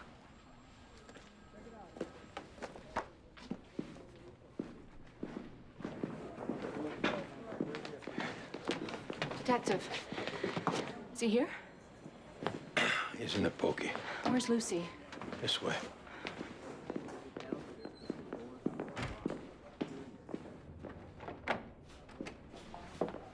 Now you can hear it from the DA herself.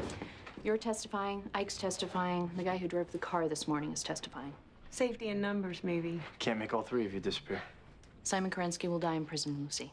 That's not necessarily something I would wish on anyone. In his case, you can make an exception. Would it be all right if I went to see Ike? Sure. We can run you over there. Thank you.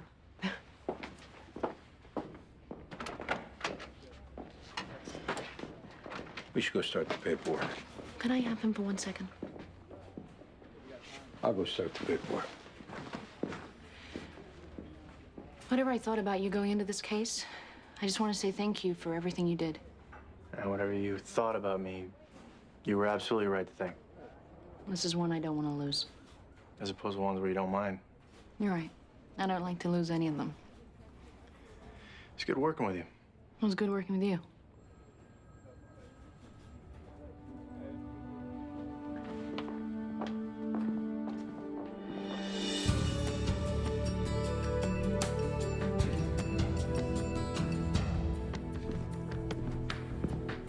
What happened? Margaret went missing from school before I could pick him up. You haven't heard from him? I checked everywhere I could think of. You ever do this before? Never. You want to find him fast. Yeah, no kidding. You have a cell phone? Yeah. Get it dumped and maybe try and get it cloned? Got a court order. It's not going to happen. You got a good photograph of him in your locker? Yeah.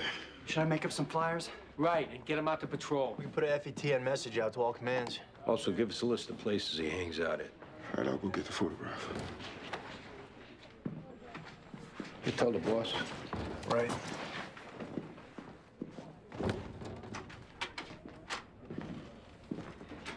I gotta ask you this. I don't have him, Andy. I'd understand it if you hid him away someplace. I wish I did. Because depending on what happens, I may spend the rest of my life regretting that I didn't.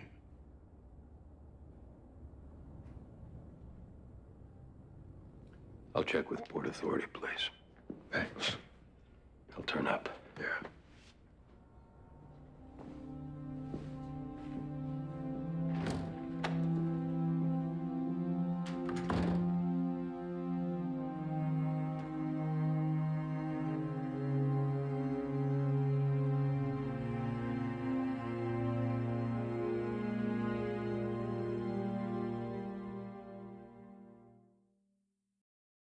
Previously on NYPD Blue. Since when is working a door at a bar something you get sent to the trial room for? There is no way in the world that I deserve a 30-day rip for what I did. And I want my day in court to say that. Craig snows the judge into granting him supervised visitation. Now he's bucking for full custody. Let this one play out, Baldwin. You do anything for your kids, right? Michael's my kid. You're late, Detective. And you were supposed to have brought Michael with you. He left school sometime after second period. I don't know where he is. Bring him back or I'm gonna forget that I'm a Christian man, that I obey the law, and I'm gonna come after you.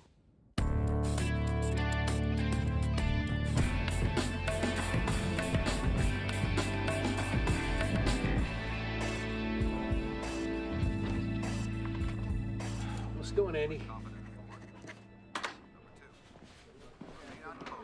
Andy?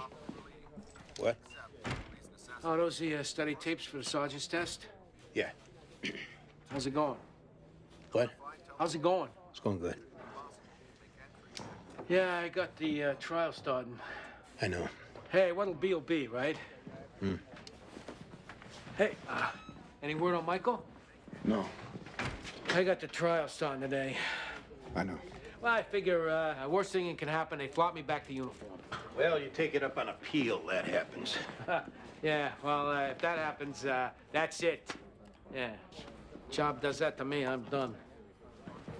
There's an email there from Michael. He says he's all right. He doesn't want me to worry, but he's not coming back while there's a chance Craig can get custody. Well, maybe we can trace it. Do me a favor. Can you get in touch with Taro? Okay. I gotta get out of here for a while. Where you going? I'm gonna go for a walk.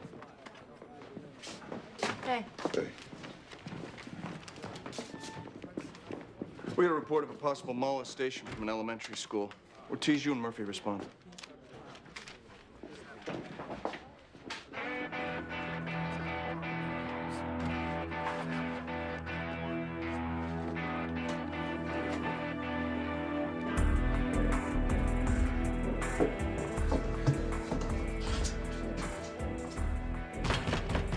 Hey, Craig, open up. It's Baldwin Jones.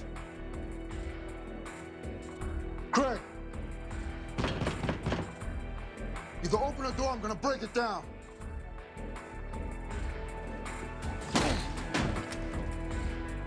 Hey, Craig, where are you? Come on, we gotta talk about this. Hey, Craig!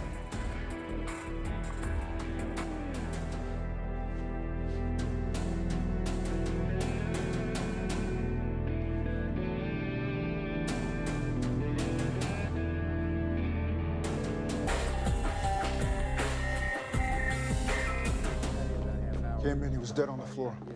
How'd you get in? I knocked, there was no answer, but I could hear the television was on, so I took the door. What time was this? About 8:30. Why were you here? Because I wanted to talk to him. I just got an email from Michael, and I wanted Craig to know what he was doing to this kid by trying to get custody. I don't know. Maybe it was stupid. Oh, it was stupid. What time did you get into the house this morning? 7:45. And before that? What, you want me to count for my whereabouts? We need for you to account for your whereabouts. I woke up in my apartment by myself. Went to the corner to get a coffee and a paper. Around when was that? 7:15, 7:18, something like that. The email, the only communication you received from Michael? Yeah. Obviously, we're gonna want to talk to him. Well, you're not thinking he's a possible suspect in this? If you caught the case, would you? Give us a minute. Yeah.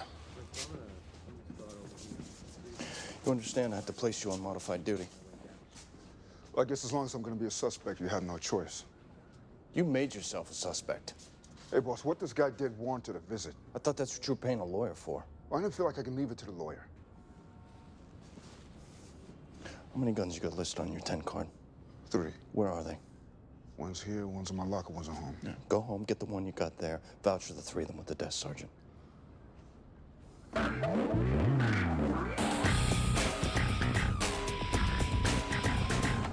The boy doesn't want the nurse to check him out, but he was overheard telling some other kids he'd been sexually molested. Any reason to think he made it up? None that I can think of. Where is he now? He's in here.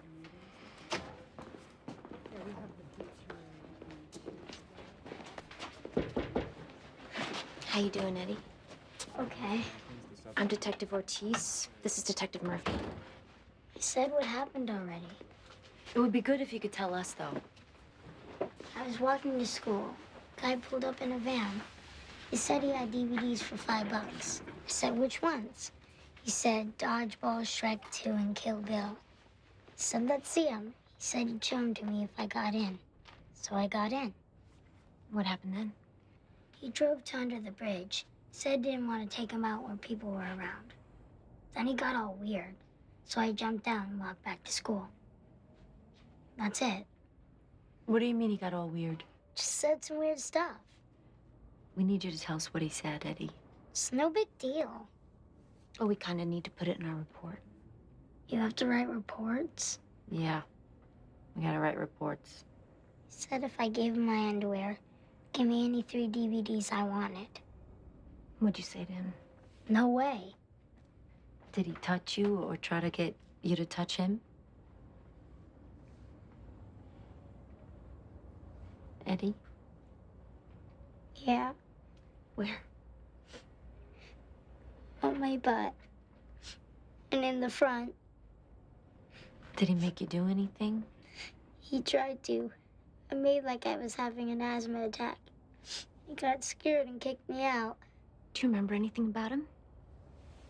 Smelled bad. Was he white? Black? White. Can you make a guess how old he was? I don't know. Was he older than your principal? No.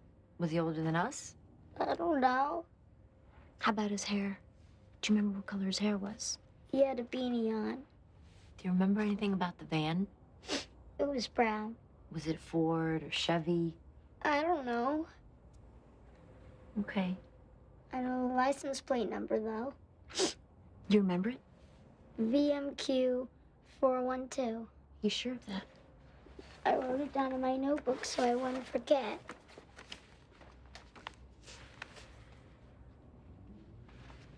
Thanks, Eddie. You did good. You did real good.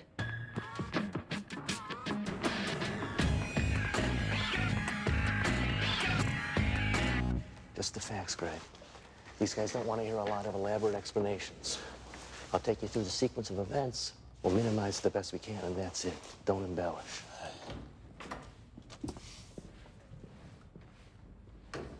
Let's get started.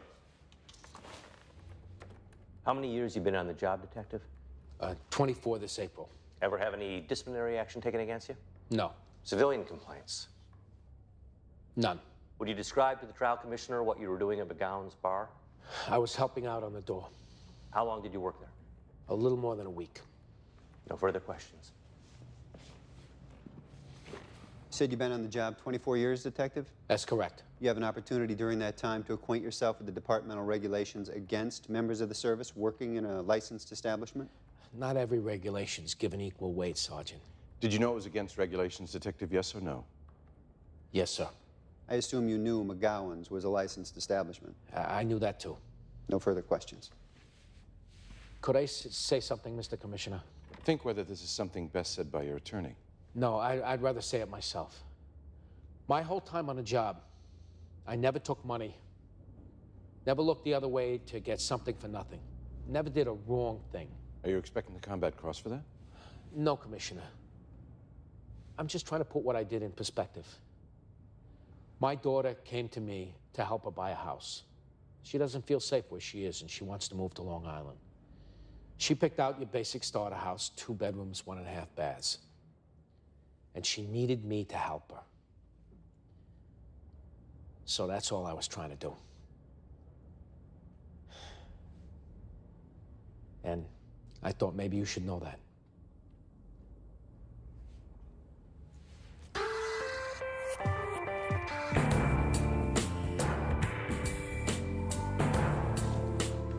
Hey, can I talk to you guys a second?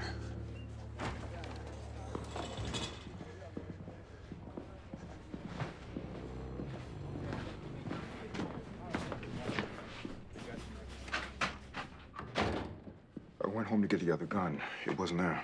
I don't know what to do. Baldwin, you might want to talk to a lawyer. What, am I under arrest? Let's not get ahead of ourselves. When was the last time you saw the gun? A week ago, maybe. I had the painters at the house. When they got done, I took it out of the cabinet and put it back on a high shelf in the bedroom. You know, Michael must have taken it. This stays with us. But what about bail? You turn the guns over to me and I voucher them. You sure you want to do that, Andy? Tell me you didn't use that gun to kill this guy. You think I would actually do something like that? Tell me you didn't. I didn't. You turned them over to me.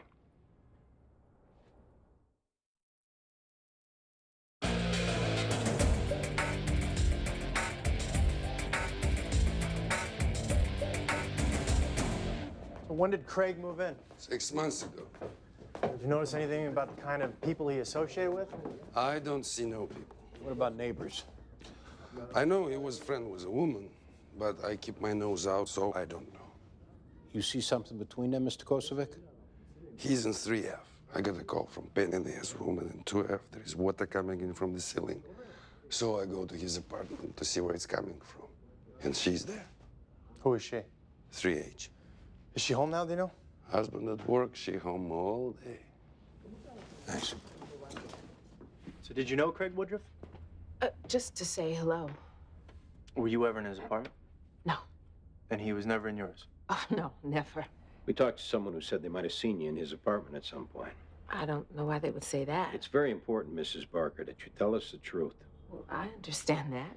If you're concerned something will come out about the kind of relationship you and Craig had, the best way to prevent it is to tell us the truth. If it has nothing to do with the homicide, it'll go no further than us. We find out you're lying to us, that's something else. I was very foolish. In what way? I believed that behaving a certain way would make me more of what I wanted to appear in the eyes of the world. I've had 2 children, Detective, and I do the best I can with what God's given me, but I ain't no Beyonce, and I know that. How did it start? We saw each other in the building, and he was friendly to me. I was friendly back. Then it escalated and became more than that. Did your husband ever find out? No, he did not. And I made sure that whatever was going on between Mr. Woodruff and myself stayed outside of my home. Now, that was very important to me. I did not want to disrespect my husband in any way. And I certainly didn't want my children seeing any of this or knowing this about their mother. And I maintain that. Well, that must not have been too easy with him living down the hall. It most certainly was not easy. But that was what I did. When you make a mistake, such as I made, it is your obligation to keep it from hurting other people. Did Mr. Woodruff cooperate? Well, he had no choice. I was a weak-willed woman at first, but I became a strong-willed woman, and Mr. Woodruff, he knew that. When can we talk to your husband? He's a supervisor with the Transit Authority, and he's at a management seminar. I don't know when he'll be done. All right, would you ask him to call us when he gets back? Well, wait a minute. Why do you need to talk to him? See if he knows anything. You're not gonna say anything to him, are you? He doesn't already know. We're not going to be the ones that tell him.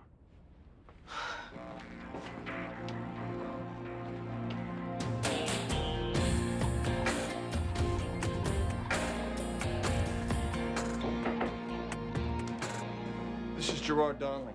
He's with the squad at the 7-2. Detectives Ortiz and Murphy. Hey. He's been working a homicide for more than a year that might be related to the case you caught this morning. The victim was an 11-year-old male, white. He'd been sexually molested. We have a witness who ID'd a brown van as being involved.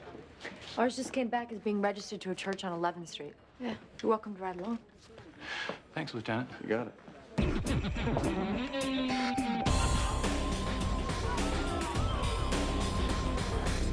It's registered to the church? Yes. Who was driving the van this morning? Can I ask what this is about? We have information that it may have been involved in an accident. Probably wrong, but we have to check it out anyway. Oh, dear. We just need to fill in all the blanks. Well, Lynn Cahill is who drives it. She works in our feeding program. Anyone else? Not that I'm aware of. How about you? You ever drive it? Well, I have on occasion, but as I said, normally it's Lynn. Oh, where can we find Lynn? Find her in our soup kitchen all day, every day. Unfortunately, we need to impound the van. Is that absolutely necessary? I'm sorry to say it is. These officers will stay with it until it gets towed in. If we find out we don't need it, we'll get it back to you as quickly as we can. How long you been at this parish, Father? It's 3 years this March. Where'd you come from? St. Agnes in Harrisburg, Pennsylvania. Thought you'd try out the big city for a change? Well, actually, the diocese closed down that parish, and there was a need for someone here. Thanks for your time, Father. Ooh, thank you. Dominus vobiscum, Father. Et cum spiritu tuo.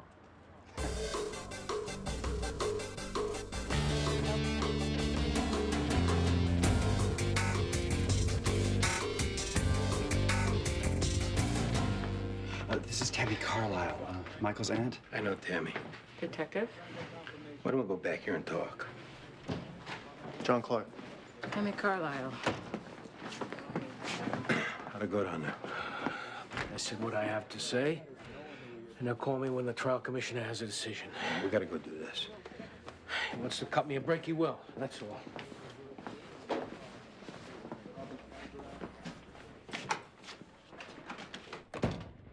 Where were you this morning, Tammy? I was at home till about 7 and then at work after that. When was the last time you saw Craig Woodruff? More than a year ago. Why? He's been murdered. My lord. Now, you're someone that Craig did a lot of damage to. He killed your sister, beat you physically, and now here he was back to do more damage to your nephew.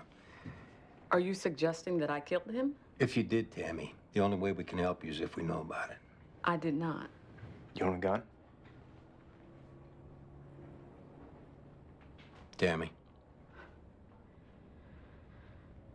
When I got all done putting myself together after Craig beat me that time, my husband vowed that no one would ever lay a hand on me again. Where's the gun now? It's in our home. We're gonna need to go with you while you pick it up.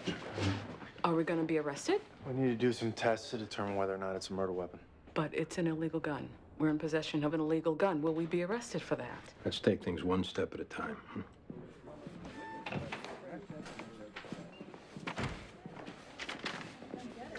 The email was sent from an internet cafe on Avenue B.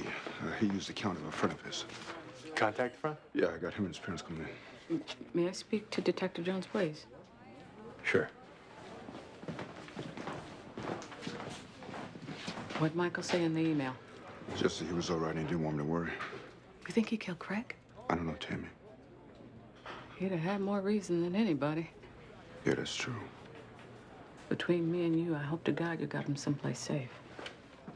Yeah, hi. Yeah, no worries. Okay. Why don't you have a seat? We'll be with you in a minute.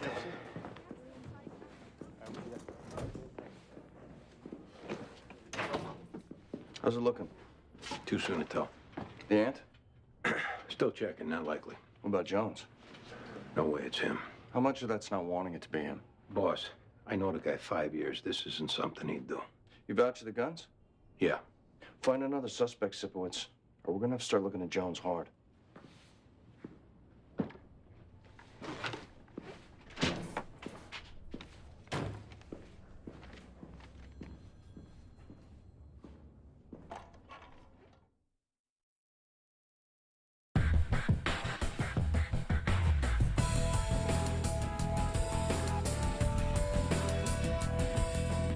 There's no question but that Detective Medavoy was working in a licensed establishment. There's no question that such employment is prohibited. As such, I find Detective Medavoy guilty. And because I sympathize with you, trying to do right by your daughter, and because I don't believe justice would be served by worsening your financial situation, I fine you 5 days' salary. We're adjourned.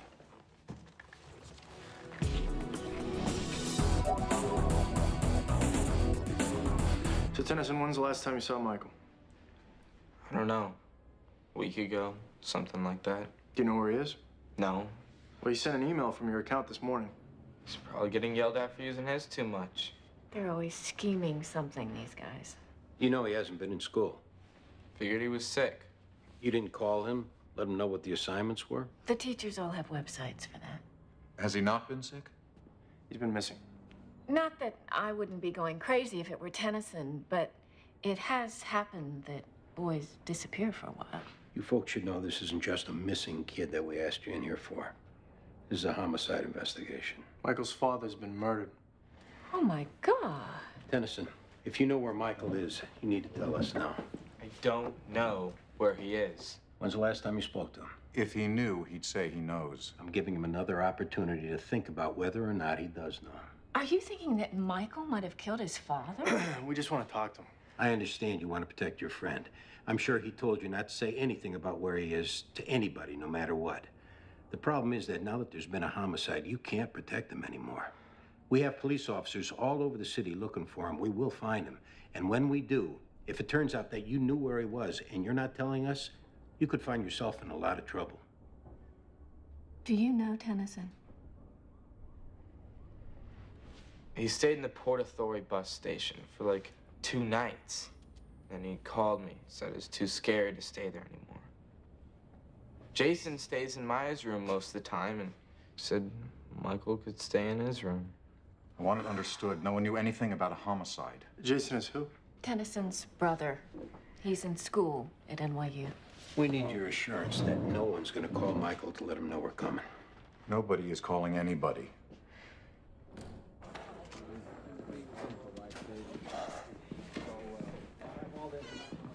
Thanks for coming in. I hope everything works out. Say hi to Michael. He's been holed up in an NYU dorm. Oh, can I go with you? Lieutenant, watch in the house, Baldwin. Michael's got a gun. If me being there stops him from doing something stupid, I'd like to be there. Please. Meet us up by the car.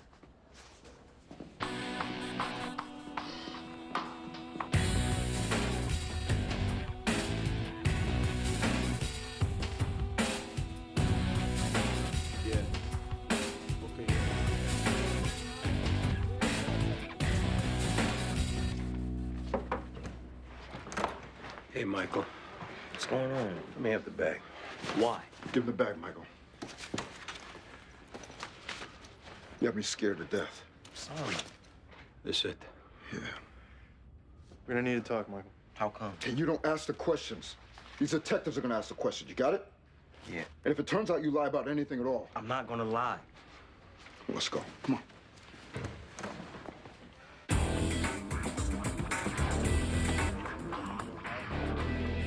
Excuse me, is there a Lynn Cahill here? Over there. Thank you. There you go.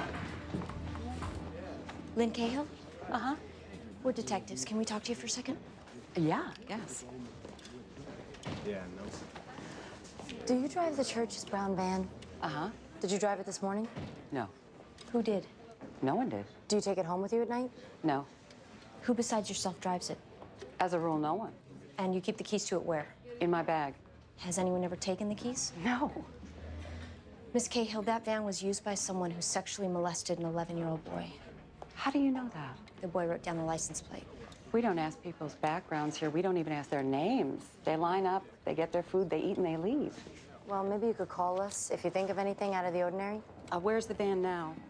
It's been impounded. Oh, that's going to present a hardship for us. Sorry.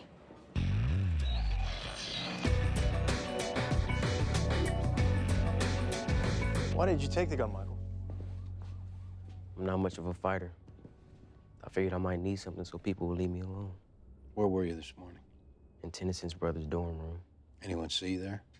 His brother did. What time was that? He came in to get his books for class.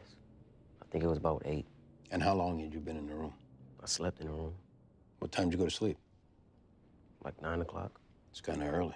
I didn't have anything to do. I couldn't call anybody. I figured the best thing to do was just stay in the room. When was the last time you saw your dad? That day when he had visitation at court. You haven't seen him since? Nope.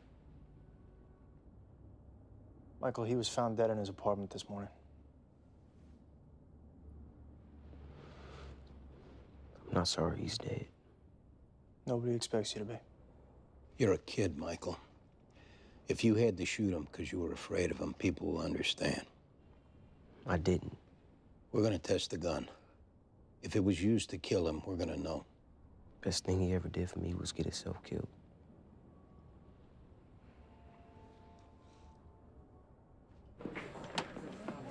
You guys get any kind of a bad hit off the Padre? Not especially. Yeah, I did. I did a little digging. Turns out there was a criminal complaint pending against him in Harrisburg. Allegations of sexual molestation and forcible sodomy. We should talk to him again. Anything? Alibi isn't exactly airtight, but I don't think he did it. Uniform just found a gun in the laundry room of the building. Any fellow tenants you're looking at, you might want to look at harder.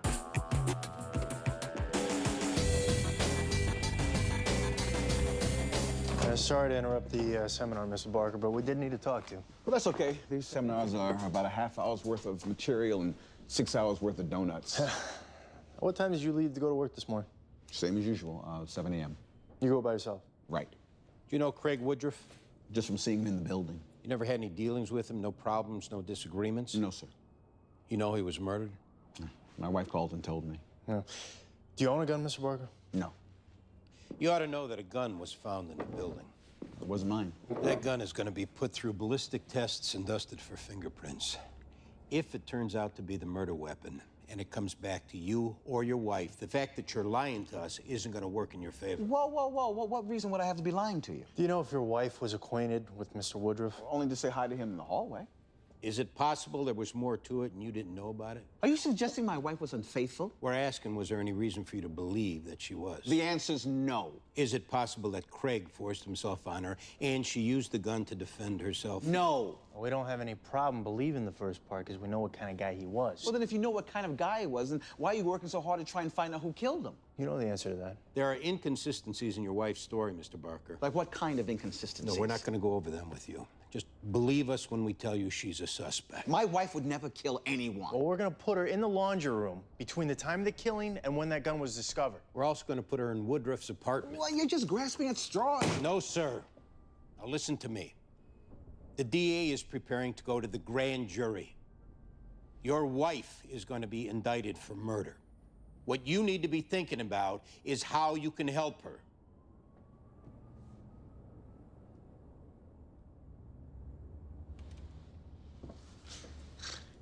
You know, people think because I'm easygoing, that I don't have it in me to explode. Is that wrong? I shot Craig Woodruff. I shot him, and I hid the gun in the laundry room. Oh, you know, all he had to do was leave it be. There was nothing he had to say. Just allow my wife and I to go back to our apartment and work it out between ourselves. He didn't do that. Or he thought he'd have a little fun. Talked about his sexual prowess, how I had better get used to the fact that there was now no way my wife would ever be happy with me again. And what'd you do at that point? I had dinner with my family. I tried to go to sleep. Then around 5 o'clock this morning, I decided, you know, I needed to tell Mr. Woodruff that if we were to continue living down the hall from one another, he had to respect my wife, my family. And he had to respect me. He was angry I woke on me. He cursed at me.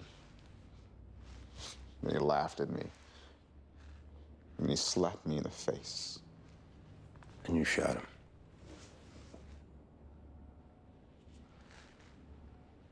I had no forgiveness left.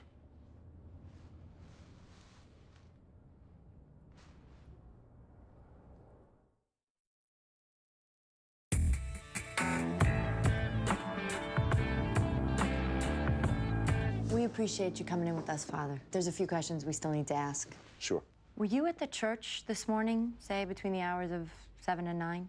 I was. I hear confession between 8 and 9. What about between 7 and 8? I rode the stationary bicycle between 6:30 and 7:15. Then I went over to the coffee shop on the corner and had breakfast from 7:20 to 10 of 8. Between 8 and 9, was there anyone other than the penitents who saw you? It's sounding like you suspect me of something, Detective. We're just trying to account for anyone who had access to the van. I see. What about it, Father? Well, Sister Clodagh would have seen me at the rectory when I returned from the coffee shop. Luis saw me when I went into the church. Who's Luis?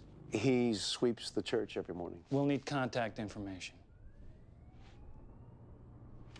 This isn't an accident you're looking into, is it? You said you drove the brown van on occasion. When was the last occasion you drove it? I would guess several weeks ago. Now, what is it exactly that you're investigating? A boy was sexually molested on the way to school. We have reason to believe the person responsible was driving that brown van. Dear God. When you told us that you left Harrisburg because they were closing the parish, that wasn't quite true, was it? It was completely true. Oh, so the charge that you sodomized a 14-year-old boy had nothing to do with it? That charge was investigated by the police department and by the district attorney's office, and it proved to be completely false. The bishop have anything to do with that? No, sir.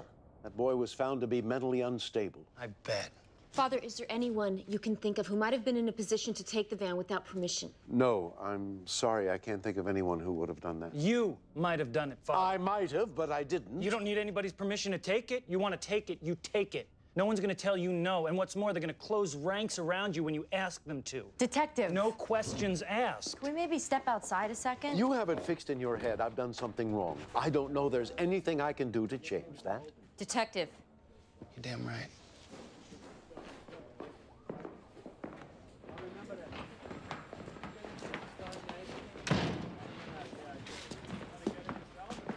What? What are you trying to do? Trying to get him to tell the truth. I think he is telling the truth. Right, because with that collar on, they're incapable of telling a lie. You're out of line, Detective. Excuse me, there's a Lynn Cahill here to talk to you. She says it's important. Let her come over.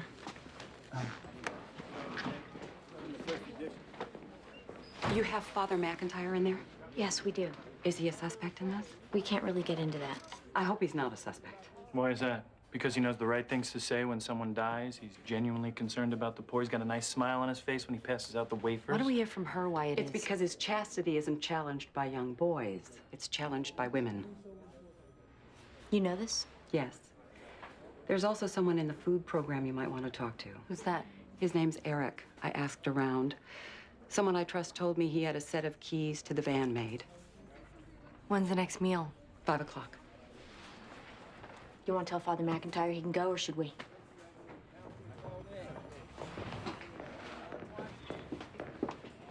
Excuse me, my husband, Harold Barker, is here, and I'd like to talk to him. I think he may be in with the detectives. But I need to talk to him. As soon as they come out, you can tell them.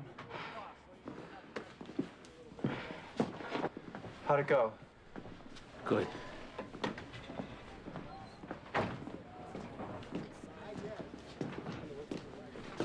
Five-day rip's not bad, Detective. Turns out you were right, go to trial. Uh-huh. Anyway, glad it's over.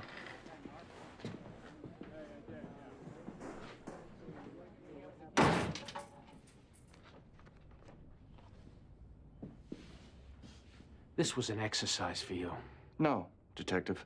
This was an enforcement of regulations. It was an exercise. It was out of the command and control playbook. It made you feel like someone who's not afraid to make tough decisions. A man in charge of men.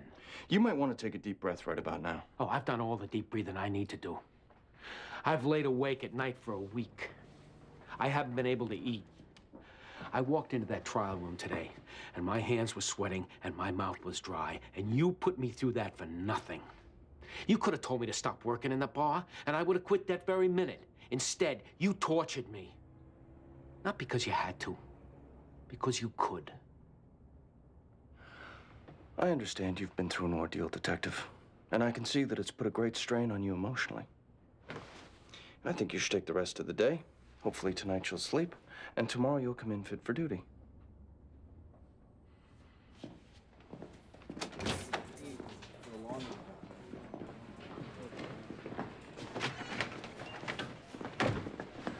How'd it go, Midway? Mr. Parker. Where's my husband? He's gonna be processed. What do you mean processed? Your husband confessed to the murder of Craig Woodruff. He's been placed under arrest. That's wrong. He'll have an attorney, he'll have a trial. No, that is wrong. What he is telling you is wrong. Look, I have something to tell you, and you need to hear what I have to say. I told Craig that he had embarrassed me and that he had humiliated my husband. He laughed at me. He put his hands on me. I tried to push him away, and when he wouldn't let me, I shot him. Mrs. Barker, we understand you're carrying a fair amount of guilt over what happened. But if what you're trying to do is to help your husband, this isn't the way to do it. Was your husband lying to us? But of course he was. He was trying to protect me. Or you're lying to protect him? But I shot him, and I hid the gun in the laundry room, and that is the God's honest truth.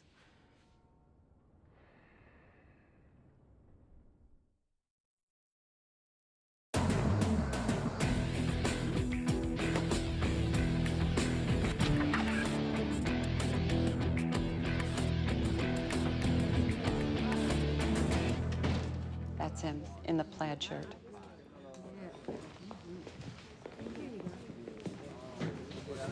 Talk to you a minute? What about? I'd rather talk to you outside. Yeah, I ain't losing my place in line. We'll make sure you get something to eat. Yeah, how about this, honey? I'll make sure I get something to eat. Be smart and walk out of here with us, or else you're gonna embarrass yourself in front of all these people.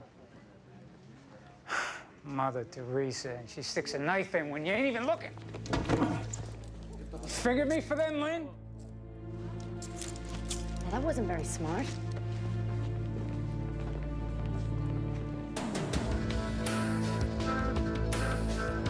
You know why you're here, right, Eric? No idea. We have information that you might have been selling bootleg DVDs. You took me out of there for that? We're under a lot of pressure to make arrests for that. All right, I sold some bootleg DVDs. And just so we can complete the statement, were you selling those out of a brown van? Yeah, Who does that belong to? church runs a food program where he picked me up. Did you ever sell any bootleg DVDs to him?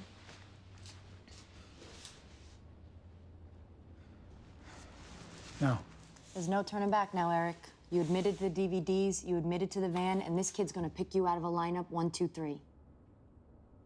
What's he saying? That you roughed him up. Maybe there was some misunderstanding. Maybe he tried to run off without paying and you went to stop him. Were you in the van with him, yes or no? What do I get for that? Less than a year. Maybe that gets suspended, too.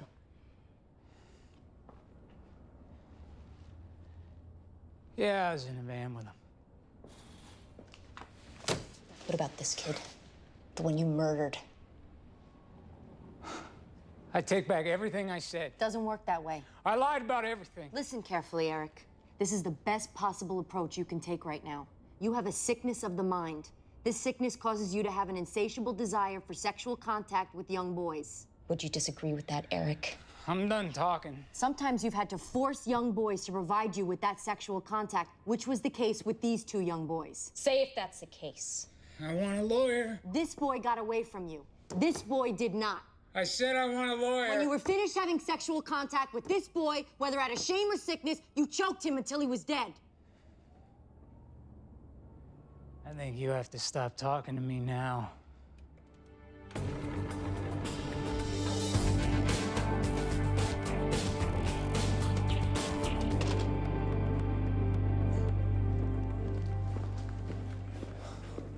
DA wants to interview the husband and wife both. They'll probably end up submitting it to the grand jury and letting them decide. What do you want to do about the gun charge on the aunt?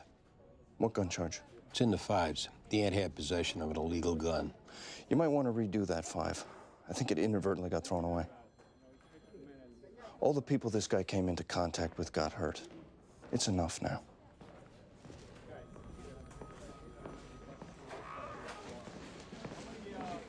I'd like to talk to you two for a second, if I could. The guy from the food program lawyered up, but he's good for it. Oh, yeah? He went for the DVDs, the van, and the initial contact with the kid. Put that together with the kid's testimony and the witness from the van and the homicide. He's going away. That's great. Yeah. Can we talk privately?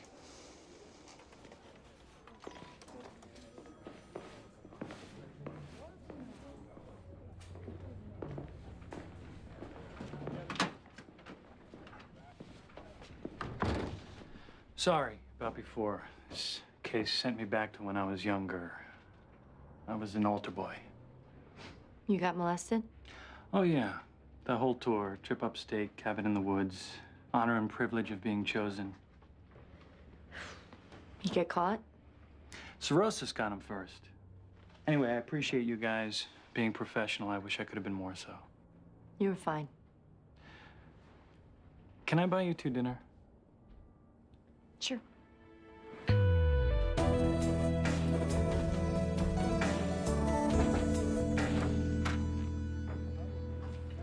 Hi, Michael. Turns out it was one of the neighbors that killed your dad. They figure out what they're gonna do with me? What do you mean? Baldwin's just a foster parent. He can send me back to social services whenever he wants. You're thinking because he got mad at you, that's what he's gonna do? It's not like I'm his kid. I caused him a lot of trouble. He's probably sick of me. I'm fine with that. Or I have to go back to the agencies and have him be all mad at me. The reason he's mad at you is that you are his kid. Your whole world is what your kid's going through. But it wasn't my fault.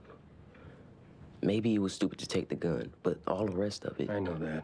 Baldwin knows it, too. Then how come he got mad at me? Because at that moment, he couldn't help himself. He'd been so afraid what might have happened to you. He was so relieved to see you in one piece. Everything came crashing together. He could have just as easily burst into tears. I don't know about that. You should know this. As much as any father loved any son, Baldwin loves you.